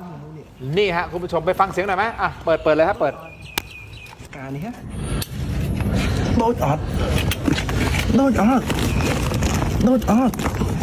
มูเนี่ยโดดออดไฟเมอร์ปรังโจมาเชียง100 ឆ្នាំមុននេះហើយនៅពេលតែគេមកហ្នឹងតាមនឹងការយកវត្ថុបុរាណយើងទៅសុកប្រាំងថាគេបានយកអីខ្លះទៀតបងប្អូនខមមិនមើលគិតមិនដែរ You see the patterns right here? Yeah. What do you think about it? I mean, These are here, over here. Yeah. I see that, to be fair. They're the same, aren't they? Is it? Where's this one? Where's this one? Do you think it could be a coincidence? I mean, I don't think it could be a coincidence. I think they probably looked at it and they were like, yeah. I mean, look at this place. It's beautiful. It makes sense.ๆก็ถือว่าเป็นข่าวสีสันนะฮะสีสันนะคุณผู้ชมไม่ต้องคิดมากคุณผู้ชมคอมเมนต์กันเข้ามาหน่อยแต่ไม่ดูแล้วเหมือนไหมลายเหมือนไหมเอาตรงๆนะเหมือนไหม ผมว่านี่จะให้ไอ้กรมทรัพย์สินธรรมยาไปจับได้นะ ทำไมอ่ะ ปลอมหรือเปล่าไปเช็คดูก่อนกระเป๋าอะ ใครปลอมหรือไม่ปลอม กระเป๋า เอามานึกกระเป๋าที่เขาถือปลอมหรือเปล่า ปลอมเปล่าก่อนอันดับแรกต้องดูก่อนว่าของปลอมเปล่าออกมาจะแบบมีหรือเปล่าของเนี่ย ออกหมายถึงไอ้คนที่ถือกระเป๋าไอ้กระเป๋าใบนี้มันปลอมหรือเปล่าโอเค ถ้าเป็นแบบของผมเนี่ยนี่อย่างนี้อย่างนี้ใช่เห็นไหมนี่ลายใช่ไหมล่ะ อ๋อรองเท้า ลาย อันนี้ของจริง นี่ของจริงนี่ของแท้ดิ นี่ ลายนี่ของแท้ นี่ ถ้ามันเคลมอย่างนั้นได้เนี่ยดอกไอ้พิกุลนั่นนะก้อนผ้าทอเนินทมังบ้านผมก็ยังก็มีแบบนี้ คือมันเคลมไปมั่วเอาอย่างมันตลกอ่ะผมว่าประเทศนี้มันตลกนะแล้วคุณดูดิอ่ะพอไอ้เนเน่หรือน้องแพรวที่ไปอเมริกันก็แต่เล่นอะไรไหมมันก็บอกเป็นคนเขมรไอ้เนเน่เนี่ยพูดทองแดงอยู่เนี่ยยังพูดไทยทองแดงอยู่เลยคนภูเก็ตมันก็ไปบอกว่าเป็นคนเขมรดูบ้าไหมคือผมว่าแต่มาเอานี่เอาสั้นๆนิดเดียวมันเป็นไปได้ไหมว่าอาจจะได้รับแรงบันดาลใจจากลายบนนางอัปสราละครวัดมันเห็นอะไรพอที่มันจะกล้อมแกล้มไปได้พอเคลมได้มันก็แกล้มไปคุณอย่าพูดให้มันเปลืองเน็ตไปวะอันนี้ผมไม่ถามท่านพลเอกรังสีแล้วจบแล้วประเด็นนี้คุณผู้ชมไปต่อสั้นๆนี่ฮะหลังจากที่การประชุมกตร.เสร็จสิ้นนะครับคุณอนุทินชาญวีรกูลในฐานะประธานคณะกรรมการข้าราชการตำรวจหรือว่ากตร.ได้เดินลงมาด้วยสีหน้าท่าทางยิ้มแย้มแจ่มใสโดยไม่ได้พูดอะไรกับนักข่าวเพียงแค่ยกมือให้สัญญาณเตรียมฟังแถลงเพียงเท่านั้นนะฮะคุณผู้ชมดูนี่ลงมานี่ยิ้มแย้มหน้านี่นักข่าวนะนี่ผายมือไปหลังจากนั้นคุณผู้ชมท่านนายกก็ขึ้นรถไปออกจากสำนักงานตำรวจแห่งชาติไปนะครับหลังจากที่ท่านไปเสร็จปุ๊บการแถลงก็คือโดยท่านผู้บัญชาการสำนักงานคณะกรรมการข้าราชการตำรวจนะฮะท่านพลตำรวจโทถายุทธจันถาวรครับท่านได้เป็นผู้แถลงสรุปการประชุมกตร.ซึ่งในที่ประชุมได้มีความเห็นชอบเสนอตามที่นายกรัฐมนตรีฟังนะฮะนายกรัฐมนตรีเสนอชื่อท่านพลตำรวจเอกสำราญนวลมาเป็นผบตร.คนที่16ก็คือผบตร.คนถัดไปครับโดยที่ประชุมกตร.มีมติเสียงข้างมาก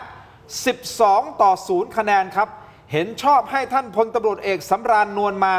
ดำรงตำแหน่งผู้บัญชาการตำรวจแห่งชาติคนที่16ครับทั้งนี้ได้มีการพิจารณาอย่างรอบด้านทั้งความรู้ความสามารถผลงานเป็นที่ประจักษ์และมีคุณสมบัติเหมาะกับสถานการณ์ปัญหาอาชญากรรมในยุคปัจจุบันทั้งนี้ขั้นตอนต่อไปท่านนายกรัฐมนตรีจะนำรายชื่อผู้ที่ได้รับเสียงข้างมากขึ้นทูลเกล้าครับเพื่อทรงพระกรุณาโปรดเกล้าแต่งตั้งผบตร.คนที่16ต่อไปประวัติสั้นๆคุณผู้ชมฮะสรุปมาให้ได้เห็นนะครับแคนดิเดตผบตร.จริงๆท่านอาวุโสอันดับ3นะฮะไม่ใช่อาวุโสอันดับ1นะฮะท่านอาวุโสอันดับ3นะครับแต่ท่านแซงขึ้นมาเป็นผบตร.คนที่16บิ๊กรานนะนี่คือฉายาท่านนะบิ๊กรานพลตำรวจเอกสำราญนวลมาคุณผู้ชมครับท่านดูแลงานความมั่นคงและกิจการพิเศษในอดีตครับท่านเคยเป็นเด็กวัดคอยเดินตามพระนะที่วัดตโนดหลวงจังหวัดเพชรบุรีครับเอาเรียกได้ว่าท่านกินข้าวก้นบาตรทุกวันเลยนะฮะจากนั้นครับท่านก็ได้สอบเข้าเป็นนักเรียนเตรียมทหารรุ่นที่34นักเรียนนายร้อยตำรวจรุ่นที่50ครับผลงานของท่านคือการกวาดล้างอาชญากรรมข้ามชาติและกลุ่มทุนจีนสีเทาครับและล่าสุดนะฮะท่านก็ลุยจับคดีพ่อทิพย์นะฮะที่เป็นเรื่องราวใหญ่โตนะอันนี้ต้องขยายต่อด้วยนะไอ้พ่อทิพย์เนี่ยนี่คือภัยความมั่นคงของประเทศเลยนะฮะไอ้พ่อทิพย์นี่นะฮะตอนนี้มีวลีนะก่อนที่ท่านจะได้รับการเสนอชื่อแต่งตั้งนี่นะฮะในโลกออนไลน์เรียกท่านว่าสำราญนอนมาฮะเพราะช่วงที่ผ่านมา ท่านนายกรัฐมนตรีมอบหมายงานสำคัญให้บิ๊กรานดูแลเกือบทั้งหมดบางคนก็แซวว่าสำราญนานไปเพราะอะไรฮะเพราะท่านเป็นผบตรก็จะมีเวลาอยู่ในตำแหน่งยาวนานถึง7 ปีครับทำลายสถิติเดิมของท่านบิ๊กแป๊ะก็คือท่านพลตำรวจเอกจักรทิพย์ชัยจินดาซึ่งท่านบิ๊กแป๊ะเคยอยู่ในตำแหน่ง5 ปีนะฮะยาวนาน5 ปีนะครับแต่ท่านนี้7 ปีครับนอกจากนี้บิ๊กรานยังมีสายสัมพันธ์อันดีกับขั้วฝ่ายปกครองและสายกระทรวงยุติธรรมรวมถึงสนิทสนมกับเพื่อนร่วมรุ่นนักเรียนนายร้อยตำรวจ50นี่นะครับรุ่นที่50เนี่ยอย่างบิ๊กก้องคือใครครับท่านพลตำรวจโทจิรภพภูริเดชครับจนมีกระแสข่าวเรื่องสัญญาทางใจลูกผู้ชายสัญญาทางใจลูกผู้ชายคืออะไรครับคุณผู้ชมก็คือถ้าเกิดนะอันนี้คือข่าวลือนะเอาแหละพี่รานได้ขึ้นมาบิ๊กรานได้ขึ้นมาเป็นใช่ไหมครับขึ้นมาเป็นสักพักหนึ่งก็จะสละเก้าอี้ออกจากตำแหน่งเพื่อให้บิ๊กก้องขึ้นมาเป็นผบตรครับรับไม้ต่อนี่คือข่าวลือนะครับคุณผู้ชมอย่างนี้เป็นต้นเอาแหละผบตรท่านใหม่ก็มาแล้วคุณผู้ชมทุกท่านที่ชมรายการอยู่และผมถามเข้าไปนะครับว่าท่านอยากจะเห็นผบตรท่านใหม่ทำเรื่องอะไรมากที่สุดให้กับวงการตำรวจณตอนนี้แต่ก่อนอื่นขออนุญาตนะครับ ถามคุณเทพไทยเสนพงศ์ อันนี้ครับ7 ปีนั่นหมายความว่าท่านข้ามก็เป็นเรื่องปกติหลายท่านเป็นเรื่องปกติของสูตรการเมืองยุคสีน้ำเงินเขาจะตั้งประเภทยาวๆยังไงคุณดูปลัดกระทรวงมหาดไทย7 ปีด้วยไหมนะใช่ไหมคือเขาตั้งแบบว่าเขาตั้งแบบสั้นๆเนี่ยรากมันไม่ลึกไงคุมได้ไม่ยาวไงประเภทที่ถ้าคุณได้เอาตั้งอาวุโสอันดับหนึ่งเนี่ยคุณก็ใช้งานยากเพราะคนอาวุโสอันดับหนึ่งมีความรู้สึกว่าถึงยังไงก็ตั้งผมอยู่แล้วเพราะผมอาวุโสสูงสุดผมไม่จำเป็นต้องสนองนโยบายอะไรมากประเภทที่ฟาสต์แทร็กขึ้นมาอันดับ3ข้ามหัวมา2-1อย่างเงี้ยอันนี้ก็แสดงว่าโหเขาตั้งเพราะเขากล้าหาญที่จะตั้งเอาคุณอาวุโสต่ำเนี่ยขึ้นอันนี้สูตรปกตินะ2เนี่ยสำราญนวลมาเนี่ยนะมีแววที่จะเป็นดาวรุ่งของสำนักงานตำรวจแห่งชาติมาตั้งแต่วันที่เขาพาเข้ามาเป็นผบชน.แล้วผู้บัญชาการตำรวจนครบาลใช่ผู้บัญชาการตำรวจนครบาลใหญ่สุดอยู่แล้วในบรรดาตำรวจทั้งหมดเนี่ยนะมานี่แล้วก็ไต่ขึ้นมาเรื่อยคุณก็เห็นเพราะฉะนั้นเนี่ยเพชรบุรีคอนเนคชั่นเนี่ยเพชรบุรีคุณไปดูดิบิ๊กก้องอะไรของคุณในเพชรบุรีไหมไปดูแล้วกันก็มาจากเพชรบุรีคุณท่านจิรภพภูริเดชบิ๊กก้องแล้วคุณดูดิคุณดูเรื่องการแต่งตัวคุณสมบัติเรื่องการแต่งตัวคุณดูตำรวจเนี่ยคุณดู3 จุดเท่านั้นแหละว่าใช้ได้หรือไม่หรือว่าเส้นดีหรือไม่หรือว่ามีอนาคตหรือไม่นี่ท่านนี้คือท่านบิ๊กก้องนะฮะท่านจิรภพภูริเดชท่านนี้นะฮะได้ปัจจุบันท่านดำรงตำแหน่งอะไรนะเป็นผู้ช่วยผบตรใช่ไหมผู้ช่วยผบตรซึ่งก่อนหน้านี้ท่านเป็นผู้บัญชาการตำรวจสอบสวนกลางป่ะใช่ไหมฮะใช่เมื่อก่อนกองปราบใช่กองปราบเพราะเนี่ยคุณดูนะความคุณดูตำรวจเนี่ยนะว่าจะมีอนาคตหรือไม่อะไรกูดู3 จุดผมบอกให้กับแฟนรายการดูนั่นอันดับแรกดูที่ล็อกเก็ตหน้าอกมีไหมนะ2คุณดูที่บาร์เนี่ยบาร์ข้างด้านซ้ายเนี่ยคุณดูว่ามีสัญลักษณ์อะไรหรือไม่3คุณดูที่หน้าอกกระเป๋าว่ามีเหรียญเขาเรียกอะไรนะเขาเรียกอะไรฐานธิปัตย์ฐานธิปัตย์หัวปอมีหรือไม่3 จุดเนี้ยคุณดูแล้วกันถ้าใครมีครบทั้ง3เนี่ยนะก็โอเคถือเพอร์เฟกต์บางคนอาจจะไม่ครบบางคนอาจจะไม่ได้เรียนอย่างอันที่3เนี่ยไม่เรียนเนี่ยบิ๊กก้องเนี่ยผมยังไม่ได้เรียนแล้วก็สำราญอาจจะโตอ่อนไปเลยไม่ได้เรียนปกติข้าราชการเนี่ยเขาก็เรียนตามลำดับแหละเป็นรองผู้บัญชาการก็ได้เรียนได้คัดถ้าผู้ว่ารองผู้ว่าหรือรองอธิบดีก็ได้เรียนอันนี้คือวปอคอนเนคชั่นพอคุณดู3 จุดสำราญนวลมามี2 จุดเพราะฉะนั้นเนี่ยถามว่าลมใต้ปีกแรงไหมลมใต้ปีกมีแล้วถามว่าทำไมคุณอนุทินยิ้มก็แสดงว่าไม่มีใครขวางไงเพราะปัญหาก็คือว่าพรบสำนักงานของตำรวจเนี่ย มันเน้นรอบนี้เนี่ยฉบับนี้มันเน้นเรื่องอาวุโสเป็นหลักไงเน้นอาวุโสเป็นหลักแต่ท่านอาวุโสอันดับ3ไงใช่ก็เน้นอาวุโสเป็นหลัก แต่ว่าไม่ได้ว่าทั้งหมดไม่ได้ว่าทั้งหมด โอเค ใช่ไหมก็แสดงว่าไอ้คนที่ค้านเนี่ยอย่างคนที่ค้านเนี่ยที่ผมรู้จักเนี่ยถ้าหากว่าข้ามอาวุโสนี่แกก็จะค้านเนี่ยที่ผมรู้จักคือพลตำรวจเอกอังสนานนท์แกจะค้านนะเพราะแกมีบทเรียนกับแกมาแล้วไงวันที่เขาฆ่าหัวแกพอแกได้เลือกมาเป็นกตรแกก็จะค้านแต่วันนี้แสดงว่าไม่มีใครค้านก็คุณอนุทินก็แฮปปี้เอนดิ้งไงเรียบร้อยคุณอนุทินเรียบร้อยในเสียงแกก็ออกมายิ้มปานแฉ่งมาไงผมได้ฟังรายการที่อาจารย์จ๊ะขออนุญาตท่านพลเอกนรสิงห์นิดเดียวนะฮะอาจารย์จ๊ะนะครับธนพรศรีอังกูเนี่ยท่านพูดในรายการหนึ่งนะครับบอกว่าจริงๆอ่ะคือท่านสำราญนวลมาเป็นท่านเดียวเท่านั้นที่เคยคุม5 หน่วยมาก่อนถูกต้องครบองค์ประกอบก็อันนั้นคือเงื่อนไขขององค์ประกอบของการเป็นผบตรถูกต้องถึงแม้จะอาวุโสน้อยกว่าท่านอื่นแต่ท่านอื่นไม่ได้ไปคุมหน่วยครบคือโดยเหตุผลแคนดิเดต4 คนเนี่ยนะโดดเด่นเนี่ยมันไม่มีใครโดดเด่นไงคือถ้ามีคุณโจ๊กนะบิ๊กโจ๊กสุรเชษฐ์อยู่ด้วยเนี่ยอันนี้แหละน่ากลัวแต่ว่าคนอื่นๆเนี่ยที่เรารู้จักเขาก็ไม่คือเขาเรียกชื่อเสียงไม่บิ๊กเนมไม่ป๊อปปูล่ามากนักแล้วก็ไม่ผ่านงานที่โดดเด่นมาโรงพักหลักหรืองานหลักเนี่ยนะส่วนใหญ่มางานธุรการมาโรงเรียนนายร้อยมาอะไรเงี้ยสำรานนวลคุณดูนามสกุลเขาแล้วกันสำรานนอนมาไม่มีพระนำนอนมาแบบไม่มีพระนำแสดงว่านอนมาชัวร์นวลมานวลมานามสกุลท่านก็เห็นคุณสรยุทธก็บอกนี่แฮปปี้สลีปคำใช่ไหมผมเลยจะแก้ไงแฮปปี้สลีปคำเนี่ยไม่ถูกในฐานะผู้เชี่ยวชาญภาษาอังกฤษแบบผมเนี่ยนะต้องบอกว่า enjoy สลีปคำ enjoy แบบสำราญรื่นเริงไง enjoy อ่ะ joyful enjoy นะสลีปคำhappy สลีปคำอย่างนี้ไม่ตรงโอเคจบไหมคุณจะมีประเด็นอะไรให้เสริมมาว่าเดี๋ยวผมจะไปที่ท่านรังสีแล้วท่านรังสีก็มีความคิดประเด็นนี้แต่จริงๆผมถามคุณผู้ชมไปนะฮะอยากจะเห็นผบตรท่านใหม่ทำเรื่องอะไรนะครับ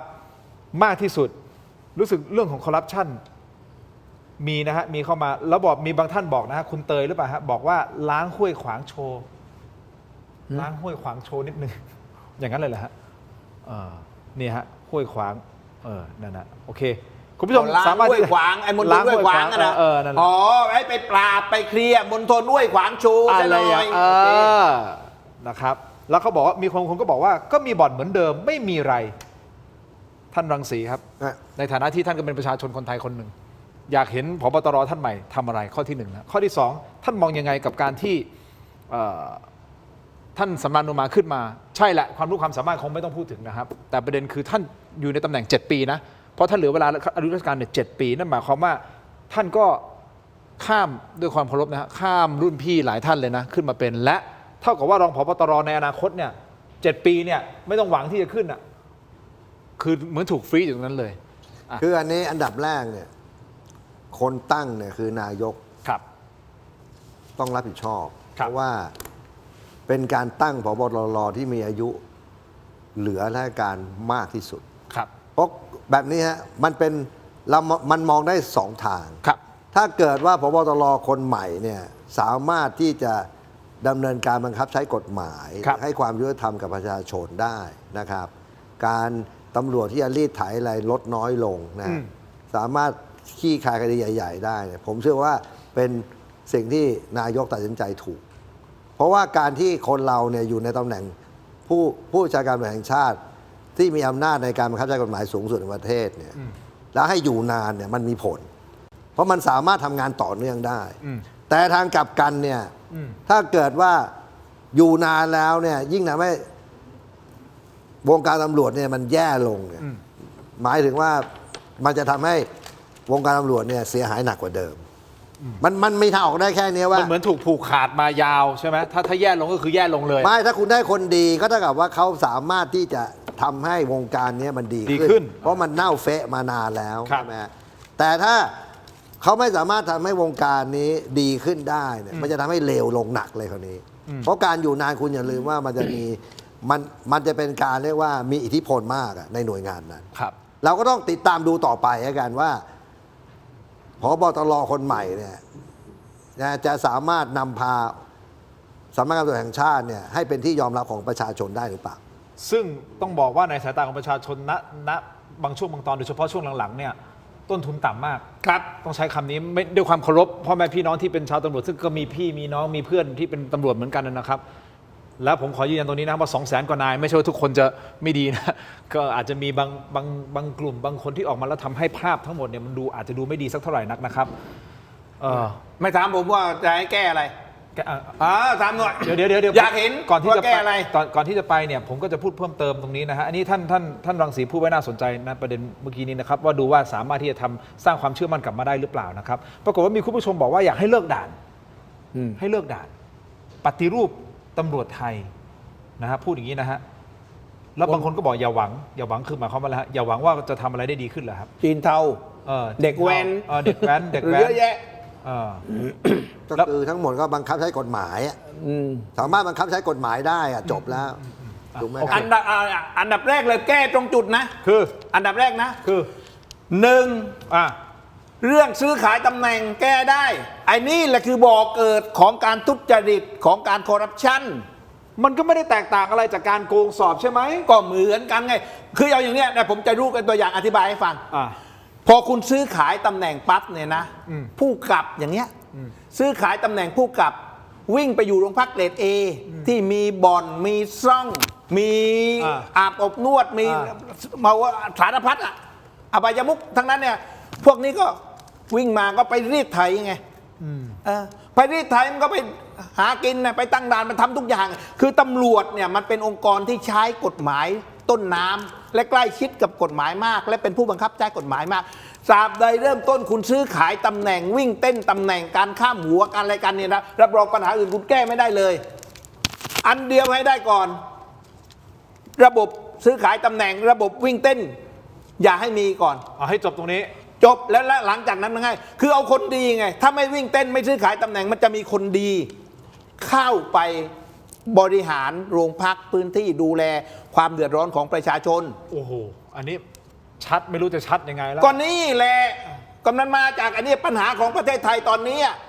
คุณเห็นไหมนักการเมืองมันมาจากไหนมาจากการซื้อเสียงเข้าสู่ตำแหน่งสวมาจากไหนมาจากโกงมาจากหัวแล้วก็เป็นสว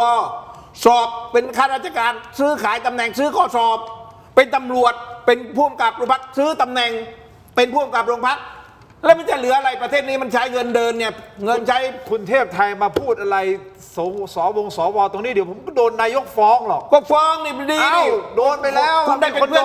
ยิ่งชีพไงคุณยิ่งชีพก็เคยมานั่งอยู่ในรายการตรงนี้แหละคุณจะได้เป็นเพื่อนด้วยกันตายแล้วเอาอย่างนี้ผมขอ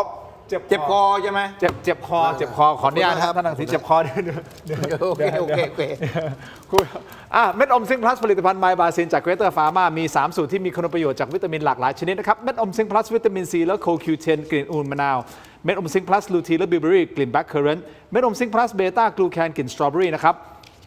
ซิงค์มีส่วนช่วยในการทำหน้าที่ของระบบภูมิคุ้มกันและกระบวนการต่อต้านอนุมูลอิสระนะครับถ้าเจ็บคอไอหรืออยากเสริมภูมิคุ้มกันครับเลือกไมบาซินจากเกรเตอร์ฟาร์มาหาซื้อได้ที่ร้านสะดวกซื้อซุปเปอร์มาร์เก็ตร้านขายยาทั่วประเทศไมบาซินจากเกรเตอร์ฟาร์มาก้าวสู่60 ปีอย่างมั่นคงและยั่งยืนนะครับขอบคุณไมบาซินนะฮะที่อยู่เคียงข้างถกไม่เถียงนะครับคุณผู้ชมครับขอบคุณมากๆเลยนะครับแต่สิ่งที่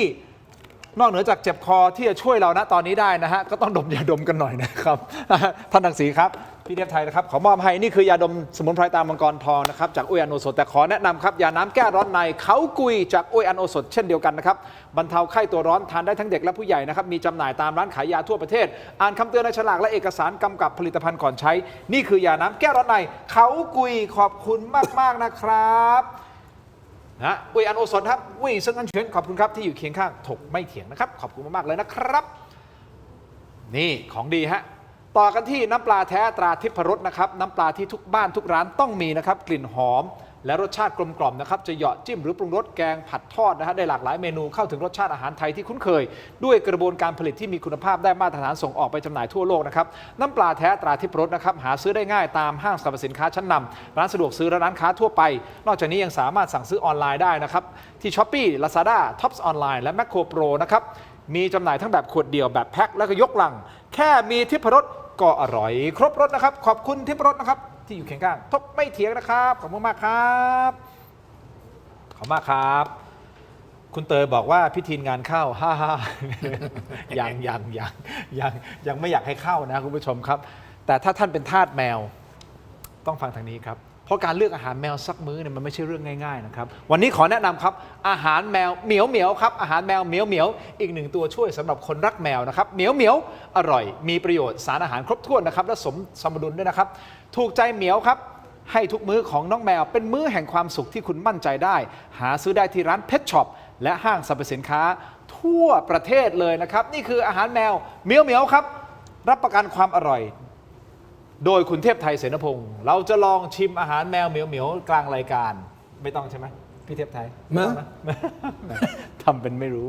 นี่นะฮะของดีครับอาหารแมวเหมียวเหมียวนะครับมีโอเมก้า 3นะวิตามินอ e ีด้วยนะพรีไบโอติกด้วยนะครับ ไม่กล้าชิมกลัวขนสวย กลัวขนสวยใช่ไหม ขนจะสวย ขอบคุณมากๆเลยนะครับต่อกันที่เพราะห้องน้ำที่ดีนะครับสะท้อนถึงภาพลักษณ์และรสนิยมที่ดีคุณผู้ชมครับแอปส์อิโรโนครับผลิตภัณฑ์ดับกลิ่นโถปัสสาวะชายครับที่จะเปลี่ยนห้องน้ำของท่านนะฮะให้หอมสะอาดมีระดับนะครับเหมาะอย่างยิ่งสำหรับโรงแรมร้านอาหารและทุกครัวเรือนครับมีให้เลือกใช้งานทั้งแบบแผ่นชีตแบบก้อนและแบบแขวนสำหรับสุภาพสตรีนะครับคุณผู้ชมสร้างความประทับใจด้วยความสะอาดและกลิ่นหอมเลือกกลิ่นที่ดีกว่าให้กับห้องน้ำนะครับด้วยแอป Zero หาซื้อได้แล้ววันนี้ที่ Shopee Lazada TikTok และ thailandpostmart.com ร้าน Thai Detergent Shop นะครับ thailandpostmart.com เนี่ยฮะของดีนะครับนี่ของดีนะครับแอป Zero นะครับขอมอบให้นะท่านพลเอกรังสีและคุณเทพไทยนะครับขอบคุณมากครับอีกนิดเดียวคุณผู้ชมครับมีกระแสข่าวนะครับถ้าคุณอนุทินเลือกบิ๊กรานก่อนหน้านี้นะฮะเขาบอกว่ากระแสข่าวคือถ้าเลือกบิ๊กรานพรรคส้มอาจจะยื่นร้องเรียนตรวจสอบเรื่องระบบคุณธรรมและความอาวุโสต่อตัวนายกรัฐมนตรีพี่เทพไทยมองว่าเป็นไปได้หรือไม่อย่างไรอย่าเพิ่งตอบนะฮะคุณผู้ชมไปที่ BrainTech Touch Screen สั้นๆนิดเดียวนะครับนี่คือจอเสริมสุดล้ำนะฮะที่สามารถทำงานพร้อมกันทั้ง4หน้าจอเวลาเดียวกันคุณผู้ชมคอมเมนต์อะไรเข้ามาคุณเทพไทยเห็นคุณผู้ชมคอมเมนต์เข้ามาท่านพลเอกรังสีเห็นนะครับนี่ฮะความคมชัดระดับ Full HD และการเชื่อมต่อง่ายสุดๆครับเพียงเสียบสาย USB Type C ก็พร้อมใช้งานได้ทันทีนะครับน้ำหนักเบาด้วยพกพาสะดวกครับกดเข้าไปที่หน้า Facebook Tero Digital นะครับอย่าพลาดตอนสั่งซื้อใส่โค้ด Let's Play AI Let's Play AI นะครับรับส่วนลดทันที 2,000 บาทเลยนะครับ BrainTech Tri Screen ขอบคุณมากๆครับจอเสริมสุดล้ำครับขอบคุณมากครับคุณผู้ชมทักเข้ามา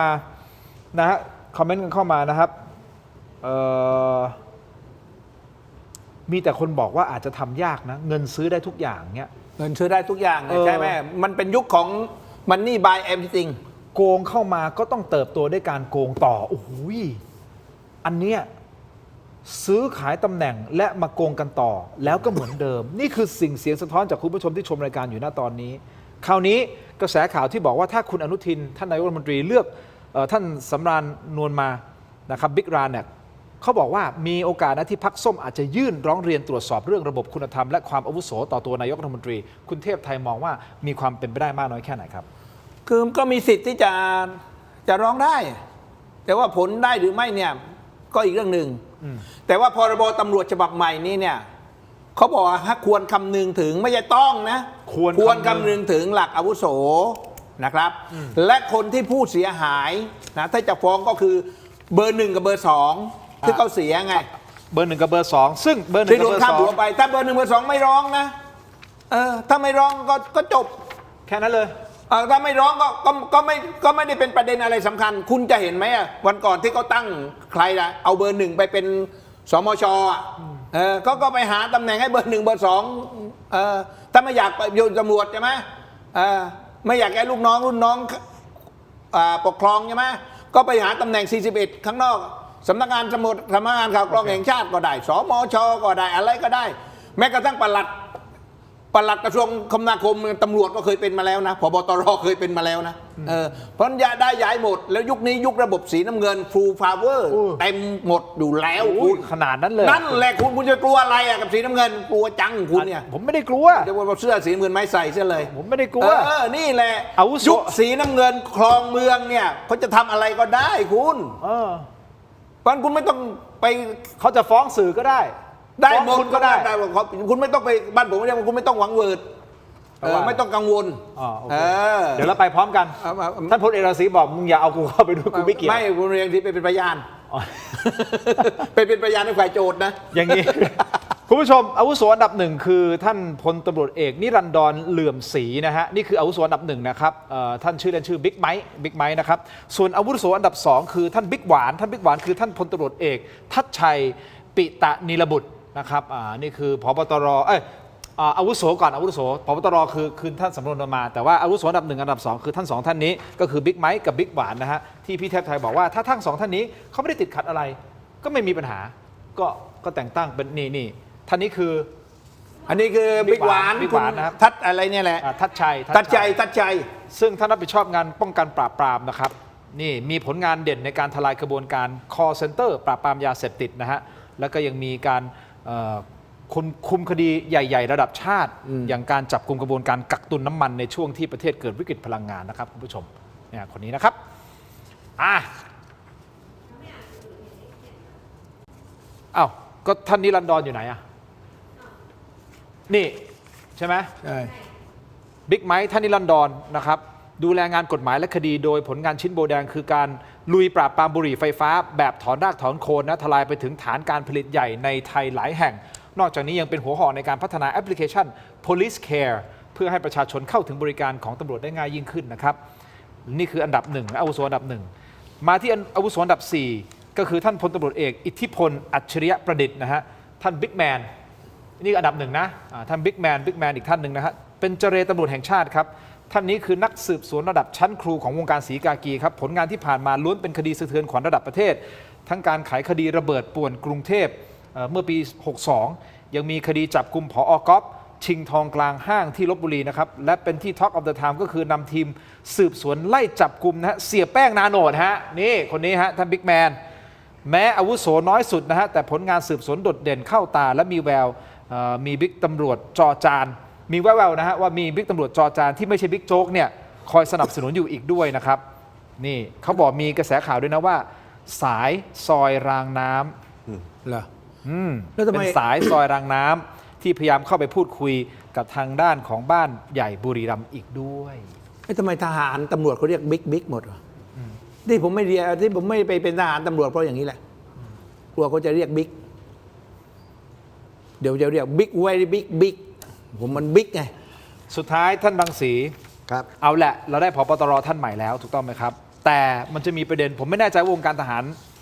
ถ้าสมมุติเกิดมีรุ่นน้องที่ขึ้นมาข้ามรุ่นพี่ไปอ่ะปกติมันจะมีข้ามกันอย่างนั้นไหมฮะในวงการทหารมีประจำอ่ะแล้วมันจะทำให้การทำงานเนี่ยมันราบรื่นไหมฮะไม่มันอยู่ที่ตัวของผบ.ถ้าผบ.เป็นตัวอย่างที่ดีนะแล้วก็สามารถบริหารงานได้ดีเขาก็ยอมรับอ่ะมันก็ต้องสร้างความยอมรับอ่ะแรกๆเนี่ยการข้ามอาวุโสก็อาจจะมีการต่อต้านบ้างแต่ทั้งหมดเนี่ยมันเหมือนดาบสองคมที่ผมบอกถ้าเกิดคมแรกเนี่ยคุณได้คนดีเข้าไปเขาสามารถทำให้หน่วยงานกลับขึ้นมานะสามารถให้ความยุติธรรมกับประชาชนได้บังคับใช้กฎหมายได้7 ปีนี่ถือว่าสมบูรณ์แบบเลยนะหมายถึงว่าผมว่าเขาสามารถที่จะล้างได้เลยแต่ถ้ากลับกันว่าโอ้โหกลับถ้าอยู่นานแต่กลับทำเร็วมากขึ้นเนี่ยองค์กรนั้นพังเลยก็เราก็ต้องติดตามดูอ่ะผมว่าทั้งหมดเราอย่าเพิ่งไปวิพากษ์วิจารณ์อะไรดูการกระทำเป็นหลักครับแต่จะไม่ทำให้รั้วปทุมวันตรงนั้นร้อนเป็นไฟขึ้นมาไม่หรอกผมว่ามันต้องยอมรับกติกาโอเคถ้าเรามานักอาวุโสอย่างเดียวนะไอ้คนแก่สุดก็คงได้เป็นผบ.ทุกคนอ่ะมันก็ต้องเอาผลงานความสามารถต้องผสมผสานกันใช่ต้องผสมผสานกันจะทิ้งท้ายอะไรหน่อยไหมฮะบิ๊กเทพไทยบิ๊กคึกเวรี่คึกใช่ไหมอันนี้ชื่อเล่นพี่เทพไทยคือคึกอะฮะเขาว่าไม่ได้คึกบิ๊กคึกถ้าพี่เป็นตำรวจนี่คือพี่จะเป็นบิ๊กคึกนะ very big ก่อนบิ๊ก and very big เพราะมันใหญ่มากโคตรใหญ่ราคาคุยไม่เป็นไรคุยก่อนบิ๊กคึกเดี๋ยวไปใหญ่กันต่อในห้องแต่งตัวทุกอย่างก็อยู่เหมือนกับพลตรีกังสีว่าทุกอย่างอยู่ที่ผลงานใช่ฮะผลงานเป็นเครื่องพิสูจน์อยู่ที่การไปถ้าเขาหวังว่าเขาเป็นแล้วก็โอเคก็ใหม่ๆก็อาจจะมีคำติฉินนินทาบ้างเช่นสายพักพวกค่าของคนอยู่คนของใครอะไรก็ว่ากันไปนะแต่ว่าถ้าหากว่าใช้วิกฤตนี้ให้มันเป็นโอกาสทำให้ตัวเองเป็นที่ยอมรับถ้าฟังผมนะบิ๊กรานenjoy สลิปคำ enjoy สลิปคำอันนี้ของผมตรงประเด็นกว่าเลย enjoy ที่ความฟังผมlisten me listen me ใช่ไหมฟังผม ก็อาวุโสหรือไม่สำคัญอยู่ที่ฝีมือ ถ้าฝีมือดีทำงานด้วยการซื่อสัตย์สุจริต และแก้ปัญหาที่ผมว่านะ ซื้อขายตำแหน่งอันดับแรกเป็นด่านแรกเลย เป็นประตูแรกที่